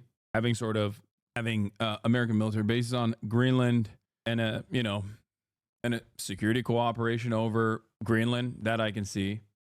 Notice how he doesn't talk about annexing Mexico. That's because he wants to put all the immigrants there. And then he wants to bomb Mexico. So that's what we're doing with Mexico. We're going to push all the immigrants there, and then we're going to bomb it because we're fighting the cartels. In some form related to the FBI. They had 4 or 5 people that were strongly related to the FBI. We have to find out about that. We have to find out about Hezbollah. We have to find out about who exactly was in that whole thing, because people that did some bad things were not prosecuted. You know, I see it all the time, and you see it too. People that were doing some bad things weren't prosecuted, and people that didn't even walk into the building are in jail right now. So we'll be looking at the whole thing, but I'll be making major pardons, yes, please. Please. On Jack Smith's report. Good afternoon, Mr. President. It's good to see you again. 2 questions about Syria and the ongoing war in Gaza. About Syria, the Pentagon disclosed last month the U.S. has some 2,000 troops in Syria. That's almost double the number initially we were told of 900. Will you keep that troop capacity the same upon taking Well, over? I won't tell you that because that's part of a military strategy, but I will say it was Turkey. Turkey's been after that country in different names and different forms and shapes for 2,000 years. Those people that went in are from Turkey. And President Erdogan is a friend of mine. He's a guy I like, respect. I think he respects me also. He's the one that didn't go after certain people after I requested that he not. You know who I'm talking about, the Kurds. I don't know how long that's going to, because they're natural enemies. They hate each other. But he didn't do that yet. And he didn't do it in the past also. He started, and I said, please don't do that, and he didn't do it. So, but if you look at what happened with Syria, Russia was weakened. Bro said natural enemies like they're Pokemon, dude. Yeah. As a Turk, the Kurd is my natural enemy. You know, since I'm a Pokemon and I see a Kurd and I think, and then the Pokemon fight music starts. Oh no, it's a Kurd type. It's a Kurd type Pokemon. That is my natural enemy. Meanwhile, we got the Greeks right there. How are you going to discount the real natural enemy of the Turk? Turkish people are the first to recognize that if a Kurdish person was like, oh, lahmacun is our food too, they'd be like, yeah, that's right. But God forbid they hear an Armenian say that. Let me tell you, okay? If the Kurds were like, baklava is our thing, Turkish people would be like, yeah, that's fine. But if a Greek said that, oh my Lord, the area is treacherous. There are far more natural enemies. You understand me? Iran was weakened, and he's a very smart guy. And he sent his people in there through different forms and different names, and they went in and they took over, and that's the way it is. I'm sorry, I don't mean to interrupt you. Do you have concerns about HTS taking control of By the way, I Syria? have the envoy here. Is that in the back? Standing with my son, Eric, is Steve Witkoff, who's just got back from the Middle East, and he's done a fantastic job. He's a great deal maker. I said, what we need there is a deal maker, because nobody makes a deal. We have people that understand where the rivers are and where the meets and bounds are, but they can't talk. They can't make deals. Steve's done a great job. I just want to thank you, Steve. You've been working endlessly for months, and he's working specifically on the hostages, trying to get them back. Steve, come up for a second. Maybe you might want to say a couple of words. Sir, I didn't know Steve was going to be here, actually. He's done a fantastic job, and it's a dangerous job, too, and we appreciate it. He didn't know about this kind of danger and the other deal-making he does. Now he sees a lot of big danger. Come on up, Steve. Hamas Yeah, just one released another second, hostage please. video. I'm going to give you a little report on the hostages, if I can. Steve? Thank you very much. Wow. Well, I think we're making a lot of progress, and I don't want to say too much because I think they're doing a really good job back in Doha. I'm leaving tomorrow back to go to Doha, but I think that we've had some really great progress, and I'm really hopeful that by the inaugural, we'll have some good things to announce on behalf of the president. I actually believe that we're working in tandem in a really good way, but it's the president, his reputation, the things that he has said that are driving this negotiation. And you know this motherfucker got the job because he has a Mar-a-Lago membership, okay? I'm sorry. This is the most, I don't know anything about this dude. I don't know nothing about his background. This is the most Mar-a-Lago dentist guy I've ever seen, okay? Looking like a fish out of water. Yeah, that's right. Oh my God, he's a real estate investor, landlord, and founder of the Witkoff Group. Oh my God. Wait, what's his experience? He was involved in financing the Fontainebleau Las Vegas? Oh my God, it's worse. He's not even a dentist. Oh my God. On September 15, 2024, Witkoff was playing golf with Trump at Trump International Golf Club in West Palm Beach, Florida, when the suspected assassination on Trump was attempted. Oh my God. I didn't want to lock it so hard, but God damn, he is so one-note. He is so predictable. It's crazy. So hopefully it'll all work out and we'll save some lives. I believe we've been on the verge of it. I don't want to discuss sort of what's delayed it. There's no point to be negative in any way. But I think it's the president, his stature, what he said he expects, the red lines he's put out there, that's driving this negotiation. I'm going back probably either this evening or tomorrow night. Before January 20th, or is that something that's likely to happen, if there's a deal even at all? We've been hearing this now for the better part of. I know. I would say, right. I would say that the president is exasperated. I don't want to talk for him, but look, I don't know anyone who delegates better than President Trump. He gives us a lot of authority to speak on his behalf, and he exhorts us to speak emphatically. And emphatically means you better do this, because the alternative. Do you think they're waiting for President Trump to take office? No, I think they heard him loud and clear. Better get done by the inaugural. But when you say all hell will be Before I paid, take office. all hell must be paid if they don't release the You know what that hostages. means, don't you? Well, Do I have to define it for you? Look, all No, I know hell you're not will gonna break out. telegraph If those hostages aren't back, I don't want to hurt your negotiation. If they're not back by the time I get into office, all hell will break out in the Middle East. Can you elaborate? And it will not be good for Hamas, and it will not be good, frankly, for anyone. All hell will break out. I don't have to say anymore, but that's what it is. And they should have given them back a long time. They should have never taken them. There should have never been the attack of October 7th. People forget that. But there was. Yeah, people forget October 7th Many all the people time, man. are killed. They're no longer hostages. I have people from Israel and others calling, begging me to get, we had also people there from the United States, just so you know. They're holding some so-called hostages from the U.S. But I've had mothers come to me and fathers crying, can I get the body of their son back? Can I get the body of their daughter back? That beautiful girl where they threw her in the car, pulled her by her ponytail and threw her in the car like she was a sack of potatoes. I said, what happened to her? So she's dead. Like a 19, 20-year-old beautiful girl, and the way they treated her. And I just say it this very simply. Steve's got a job to do. He's a great guy, great negotiator, great person. They respect him over there already. It's what we needed over there. We have people that know everything about the Middle East, but they can't speak properly. They don't know. He's a great negotiator. That's what I needed. I could have sent that gentleman right over there, Hussein. He's a great negotiator. There are people, they're rare. Great negotiators are very rare, like a great surgeon. But we have the right person. But I tell this, I don't want to hurt the negotiation. If the deal isn't done before I take office, which is now going to be 2 weeks, all hell will break out in the Middle East. Okay? Thank you, Mr. President. You've done a great job. Thank you. God, I love how much he loves peace, man. were injured by rioters on January 6th. Will you pardon anyone who attacked a police officer? Well, the only one that was killed was a beautiful young lady named Ashley Babbitt. She was killed. And there was actually somebody else that was killed, also a MAGA person, but people don't give it 100% credibility. I'm going to find out about it. We're going to find out. But Ashley Babbitt was killed. She was shot. She had never been shot. She was shot for no reason whatsoever. In fact, they say that she was trying to hold back the crowd. And the crowd was made up of a lot of different people, so we'll see. But I will tell you this. The person that was killed was Ashley Babbitt. The other thing is, when they talk, there was never charges of insurrection or anything like that. But if there were, this would be the only insurrection in history where people went in as insurrectionists with not one gun, okay? And let me tell you, the people that you're talking about have a lot of guns in their home for hunting and for shooting and for entertainment, a lot of good reasons. But there wasn't one gun that they found. And why didn't they find the bomber, the pipe bomber? They know who the pipe bomber is. The FBI knows who it is.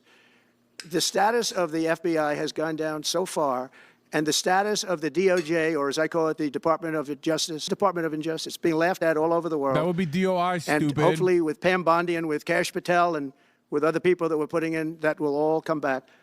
If you do a poll in the FBI, I guarantee I'm at like 90% with the agents of the FBI, but they have hurt that incredible place. Law enforcement, you think of the FBI, they raided this house. By the way, they could have told me, could I see this? I would have given them, I actually told them, come in anytime you want. You can see anything. They raided the house, and the case was dismissed. And now I'm in litigation. I'm suing them for doing that, and I feel so badly doing it. I'm the President of the United States, and I'm suing the United States, but I'm suing them for other things, too. The FBI has gone its reputation has been so horribly hurt. Between Comey, who is the worst, and all of the others, what's happened to the FBI is, and we're going to make it great again. We're going to make the FBI great again. We're going to make the Department of Justice fair and strong, but fair again. Because all they did was attack me because I'm their political opponent. And that includes with local judges like Marchand. You ought to find out. Ask them, why do I have a gag order where I'm not allowed to speak? Think of it. I'm the President of the United States, and I'm not allowed to speak. Why?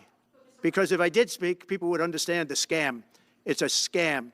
And we have very dishonest judges, and New York judges are very bad. We had one that valued this house at $18 million because it was good for their case. He actually valued that chandelier is worth more than $18 million. He valued this house as $18 million. And we have another one who was so nasty, so horrible, such a brute, most vicious, vile person. These are New York judges. But we've won most of the cases, so we're very happy about that.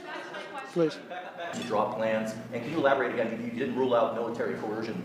Well, we need Greenland for national security purposes. I've been told that for a long time, long before I even ran. People have been talking about it for a long time. You have approximately 45,000 people there. People really don't even know if Denmark has any legal right to it. But if they do, they should give it up because we need it for national security. That's for the free world. I'm talking about protecting the free world. You don't even need binoculars. You look outside, you have China ships all over the place. You have Russian ships all over the place. We're not letting that happen. We're not letting it happen. And if Denmark wants to get to a conclusion, but nobody knows if they even have any right, title, or interest. The people are going to probably vote for independence or to come into the United States. But if they did do that, then I would tariff Denmark at a very high level. Acquisition? I mean, are you active? No, we're not at that stage, but we have people. I haven't even entered office yet. China's over there like licking its some lips. Of his actions and provocative statements about foreign affairs, including in Europe. Your reaction to that, is that appropriate for? You mean where he likes people that tended to be conservative? I don't know the people. I can say Elon's doing a good job, very smart guy. I don't. Yeah, start sanctioning every European country. Allow China to get the microchip technology from the Netherlands. Lose out on any sort of global influence that we might have had. Allow China to become even more of a leader in multiple key sectors. Masterful gambit. Don't know the people you're talking about. He was, I know he said some negative things about a couple of people that are running for office, but that's not so unusual. Yes, please. I wanted to ask you about Ukraine and Putin. How soon do you anticipate going to meet with Putin to discuss the Ukraine situation? Well, I can't tell you that, but I know that Putin would like to meet. I don't think it's appropriate that I meet until after the 20th, which I hate. Because, every day many young people are being killed, soldiers. The land is very flat, and hundreds of thousands of soldiers many hundreds of thousands from each side are dead. And they're laying in fields all over the place. Nobody to even collect. There's landmines all over. It's a disaster. But it's very flat. It's great. It's farmland, and it's very, very flat. And the only thing that stops a bullet is the human body. And the human body is stopping a lot of bullets. What does that have to do with anything? Within the first 3 to 6 months. I hope to have 6 months. No, I hope long before 6 months. Look, Russia's losing a lot of young people, and so is Ukraine. And it should have never been started. That's a war that should have never happened. I guarantee you, if I were president, that war would have never happened. I'll be announcing something. The assumption that you're serious about making Canada 51st state of the United States. I think it's pretty awesome that Donald Trump is so vehemently opposed to Biden and the Democratic Party that he ends up making like a weird argument that it's not actually Vladimir Putin's fault that he invaded Ukraine. It's actually still Joe Biden's fault. It's not actually Hamas's fault that they did October 7. It's actually Joe Biden's fault that October 7 happened. He's not even hitting the American enemies. Our foreign adversaries are violent and awful. Narratives that you normally would hear from any other American president, because he's so obsessed with being like, no, it's the Democrats. It's dope. I don't think they care about saving the U.S. empire at this point. I think they just want to capitalize on the inevitable collapse and loot the U.S. economy post-USSR oligarch style. I mean, but that's what holds everything together. The leader of the Conservative Party in Canada said, under no circumstances will it ever be the 51st state. Maybe he won't win, but maybe he will. You had suggested. Listen, I don't care what he says. But you said you were considering military force to acquire Panama and Greenland. Are you also considering military force to annex and acquire Canada? No, economic force, because Canada and the United States. That would really be something. You get rid of that artificially drawn line, and you take a look at what that looks like, and it would also be much better for national security. Don't forget, we basically protect Canada. But here's the problem with Canada. So many friends up there. I love the Canadian people. They're great. But we're spending hundreds of billions a year to protect it. We're spending hundreds of billions a year to take care of Canada. We lose in trade deficits. We're losing massive. We don't need their cars. They make 20% of our cars. We don't need that. I'd rather make them in Detroit. We don't need the cars. We don't need their lumber. We have massive fields of lumber. We don't need their lumber. What? We have to unrestrict them because stupid people put, restrictions on, but I can do that with an executive order. We don't need anything they have. We don't need their dairy products. We have more than they have. We don't need anything. So why are we losing $200 billion a year and more to protect Canada? And I said that to, as I called him, Governor Trudeau. I said, listen, what would happen if we didn't subsidize you, if we didn't, because we give them a lot of money. We help them. As an example, we're buying icebreakers, and Canada wants to join us in the buying of icebreakers. I said, we don't really want to have a partner in the buying of icebreakers. We don't need a partner. But no right. Nope, no right. Here's what we have. We have a right not to help them with their financial difficulties because we owe $36 trillion too. We're going to start knocking it out pretty fast, but we're going to be able to do it because of energy and other things. But no right. No right. But why are we supporting a country, $200 billion plus a year? Our military is at their disposal. All of these other things, they should be a state. That's why I told Trudeau when he came down, I said, what would happen if we didn't do it? He said Canada would dissolve. Canada wouldn't be able to function if we didn't take their 20% of our car market. You know, they send us hundreds of thousands of cars. They make a lot of money with that. They send us a lot of other things that we don't need. We don't need their cars, and we don't need the other products. We don't need their milk. We get a lot of milk. We get a lot of everything. And we don't need any of it. So I said to him, well, why are we doing it? He said, I don't really know. He was unable to answer the question. But I can answer it. We're doing it because of habit. And we're doing it because we like our neighbors, and we've been good neighbors. But we can't do it forever, and it's a tremendous amount of money. And why should we have a $200 billion deficit and add on to that many, many other things that we give them in terms of subsidy? And I said, that's okay to have if you're a state. But if you're another country, we don't want to have it. We're not going to have it with European Union either. European Union, we have a trade deficit of $350 billion. They don't take our cars. They don't take our farm product. They don't take anything. And so we're not going to have it with them either. Brian, go ahead. Yes. Happy New Year, by the way. Thank you. We have some breaking news. You may not be aware of this, but it looks like Canon has blocked the DOJ from releasing the Smiths report until further court proceedings. Get your thoughts on Wow, that. that's a big story. Yeah. So if I get it right, the fake witch hunt started by the DOJ, having to do with books and records, and Biden had many more, and he wasn't protected by the Presidential Records Act, I was. But all of that fake stuff that took the lives of people, I mean, literally destroyed people. People are destroyed because of what they did. Destroyed. What? We got to be president. But Biden did it for 40 years. He did it when he was a senator. That was illegal. And they ruled it was illegal. How about that? They said, it's illegal, but he's unfit to stand trial. So he can stand and be president of the United States, but the prosecutor found that he's unfit for trial. I was going to use that as a major talking point, but I never got to use it because all of a sudden I had a new candidate who was also sort of unfit to stand trial, right? But so what you're saying is that the judge just blocked the... So Cannon was thrown off the case. They dropped their appeal because he had no case.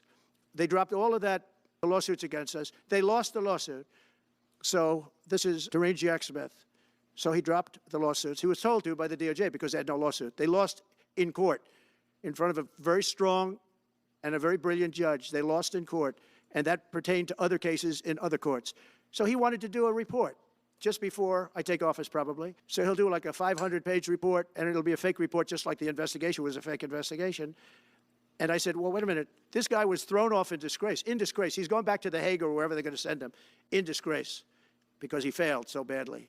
Because it was a fake case against a political opponent. They thought they were going to use this to beat me.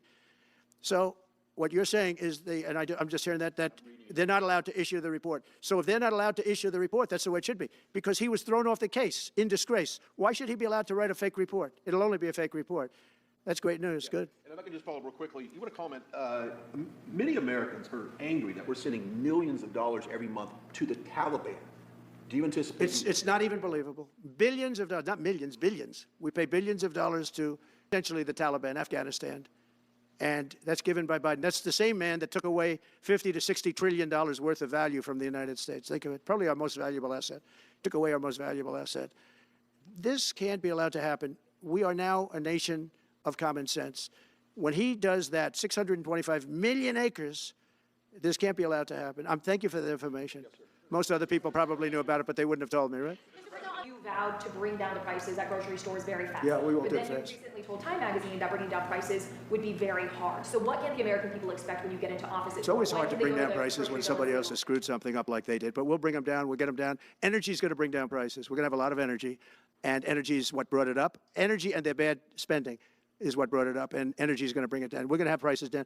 I think you're going to see some pretty drastic price reductions. As an example, food, bacon, ham, apples, everything has gone through the roof. It's one of the reasons I won. So as you know, I said it, inflation was one of the reasons I won, but I think the biggest reason I won is the fact that they are allowing prisoners to come into our country. They released their prisoners, their murderers. Thousands of murderers are now walking around the streets of our cities and farmland all over. Murders, people that have killed, many, 32% have killed more than one person. They release them from their jails, their prisons, and their mental institutions and insane asylums into our country. I believe that's the reason we got such a large vote. Right, maybe one or two more questions? Yeah, please, go ahead. 32% have killed more than one person? State today in Washington, you had some harsh words for him about the Panama Canal. Is there any disconnect there? Do you feel a little bit bad about doing that on this day? No, I liked him as a man. I disagreed with his policy. So, hey, he thought giving away the Panama Canal was a good thing. Brother, he says in the same breath that there are 20 million undocumented migrants currently on U.S. soil, and then turns around and claims that 32% of undocumented migrants have killed at least one person. Like what he's describing is mathematically impossible. Okay, let's say it's 30%, 30%. That's 22 million. 2 million times 3, 6 million. That means 6 million undocumented migrants have killed more than one person. Okay, that's at least 6 to 12 million people that have been murdered by undocumented migrants in a country where the total population is 330 million. COVID killed 1 million plus, and that was devastating. Can you imagine? What is this fucking statistic, man? No, he said that 32% of the murderers killed more than one person. Oh, he's saying that out of the undocumented migrants that murdered people, 32% of them killed more than one person. Okay, that actually makes a lot more sense. Because there's what? 29 cases yearly of homicide and manslaughter. No. There's 29 cases of yearly of homicide or manslaughter from undocumented migrants. 29, 29. Not 29,000, not 2,900, not 290, 29. So yeah, maybe 30% of 29 were actually people that ended up killing more than one person. 29. Okay, shut up. Don't make fun of me. I'm stupid. You're not allowed to make fun of me anymore because I'm stupid. I think it cost him the election. That and the hostages. I actually think that was a bigger factor because that's a deal that just should not have been made. But again, this was a question that was asked of me. I didn't bring it up. I didn't want to bring up the Panama Canal because of Jimmy Carter's death. But people don't bring it up. But, you and other people have asked me about it. No, it's a deal that I was very strongly against. I was a young guy when this took place. But just why would we spend all of that money, lose 38,000 people to malaria, the mosquito? They were dying. It was horrible what was happening. Oh, my God. Remember that? Mosquito. It just reminded me. 38,000. 38,000 dead because of the mosquito. Come on, someone has that old video. I think it's him talking to Jonathan Swan. Oh my God, I'm such a Trump stan. Why do I know this? You don't remember this Trump? I'm a ball knower, dude. When it comes to Trump, it was with Jonathan Swan, I believe. I'll look it up.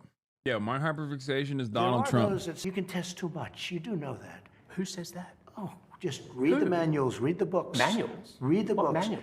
Read the books. What books? What testing does is sorry. it shows, wait a minute, John, let me explain. What testing does, it shows cases. It shows where the... This is when he was like completely falling apart, dude. This was a crazy time. Maybe cases. I've covered you for a long time. I've gone to your rallies. I've talked to your people. They love you. They listen. No, it's not Jonathan Swan, I don't think. It's not that COVID interview. I know it well. Are you sure? Now, in all fairness, daily here, then look, here is the death. Korea. US has intelligence with him. I have never. It was real. It was Johnson. Well, Johnson did. You think the Civil Rights Act was a mistake? Oh, it's with Tucker. Why is China allowed to conduct imperialism in our hemisphere? Well, yeah, and it's far beyond Cuba. It's all over South America. Yeah, in the Caribbean. So we built a thing called... Bro, this is so funny. Watching Tucker Carlson and Donald Trump talk about Chinese imperialism like they're, Destiny dick riders.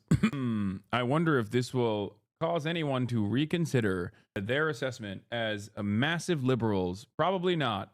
Called the Panama Canal. We lost 35,000 people to the mosquito, malaria. Yeah. We lost 35,000 people building. We lost 35,000 people because of the mosquito.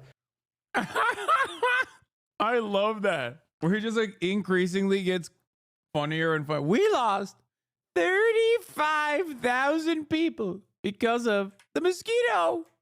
We lost 35,000 people to the mosquito, malaria. Yeah. We lost 35,000 people building. We lost 35,000 people because of the mosquito. Vicious. They had to build under nets. It was... They paid them 4 times more than they would make in the United States, but they knew they were going to go over there and die. And they died in the jungles of malaria. There was nothing we could do to stop it. 38,000. And then we gave it away for $1. Congress, you appeared to open the door in your radio interview yesterday for a two-bill approach. Is it still your preference for one big, beautiful bill, as you have said? Well, I like one big, beautiful bill, and I always have, I always will. But if two is more certain, it does go a little bit quicker because you can do the immigration stuff early. Now, you have to understand, for immigration and for the wall, we won the case on the wall. You know, they tried to sell the wall for 5 cents on the dollar, by the way. And we had, fortunately, a judge that stopped that. But they were already discarding the wall. And 5 cents on the dollar, and you know what they were doing? They were calling us up and saying, we'll sell it back to you at 200 cents. In other words, double what we paid for it. So they were going to buy it from this guy for 5 cents on the dollar. They were making deals. And fortunately, we had a very smart judge that stopped it cold. I think he called for an investigation, too, and he should. But think of it. They were selling the wall that was exactly the wall that the Border Patrol... I don't know who he's talking about now. Who's selling the wall? Like, just like a wall salesman? What? Like, is he talking about how, like, private wall salesmen were grifting the government or something? He got real animated too. This is like right in the pocket. This is his own. This is when you know he's like, he loves wheeling and dealing. So he's like, oh yeah, they tried to come after, they tried to take over, they tried to sell me a wall for the price point. I said, ain't no way, Jose. Patrol wanted. That was designed by them. Steel, concrete, rebar, exactly as they want. Very, very heavy steel, very powerful steel, hard to cut. Very, very heavy, 7,000-pound concrete, which is a very strong concrete. Everything was top of the line. Very expensive. Would be double what we paid for it then, 6 years ago. But let me just tell you, they were selling it for 5 cents on the dollar to people, and those people were calling us, asking us to pay them 200 cents because it's a good deal because we can have it immediately. And you know what immediately is? Just leave it in place. No, the papers haven't written that, though. You know, it's so funny. He's just going real estate mode. He just went real estate developer mode in the middle of a 1-hour Mar-a-Lago press conference. Randomly, he locked in and went into developer mode. He's like, they're trying to get me. The raw materials are so expensive. These guys are crazy. What are they doing? It's like the president should not be this deeply involved with one singular aspect of the American government's broad network of affairs. Okay. He's like, he knows every part of that deal. That deal is like all the other things that these people do. These people either hate our country or they're very stupid. And I don't believe they're stupid because nobody can cheat on elections like they cheat and be stupid. They either hate our country or they're stupid. So remember what I said because nobody wants to report it. They were selling the wall for 5 cents on the dollar and trying to resell it back to us for 200 cents or less, but for 200 cents on the dollar. That's a nice return. Facebook. I think they've come a long way. I watched it. The man was very impressive. I watched it. Bro, that's so funny. All it took was like a couple million from Mark Zuckerberg. Trump is now like, Meta is very good. I like it. I will be talking about that in a little bit, but you need to understand. Facebook already was like a right-wing, an incredibly right-wing network, obviously. It's an incredibly right-wing platform. That's where all the grandparents are. But I think it's important for people to recognize that a lot of the platforms that you rely on for communication, for dissemination of information, for getting, new things, for learning new things, they are almost entirely, they're controlled by psychopathic right-wing billionaires, okay? And they're no longer even hiding that they are, openly right-wing. So just something to remember. At least back in the day, they used to try to act like they were libbed up to a certain degree, and it's gone. Even the aesthetics are gone. Even the optics are gone. That's how thoroughly liberalism has been defeated. Yes, this is on 1.25 speed, by the way, chatters. Of course, Donald Trump can't speak this fast. China's Ministry of Industry and Information Technology announced Tuesday that the country will implement a super-fast 10-gig optical network pilot projects in certain cities and regions in 2025. Oh my God, dude. Oh my God. They're pooping on us, chat. They are pooping on us. China is farting on us, dude. Every day. Every day that I am alive. That's downloading Wukong in 15 seconds. Oh, yeah. Actually, I watched it on Fox. I'm not allowed to say that.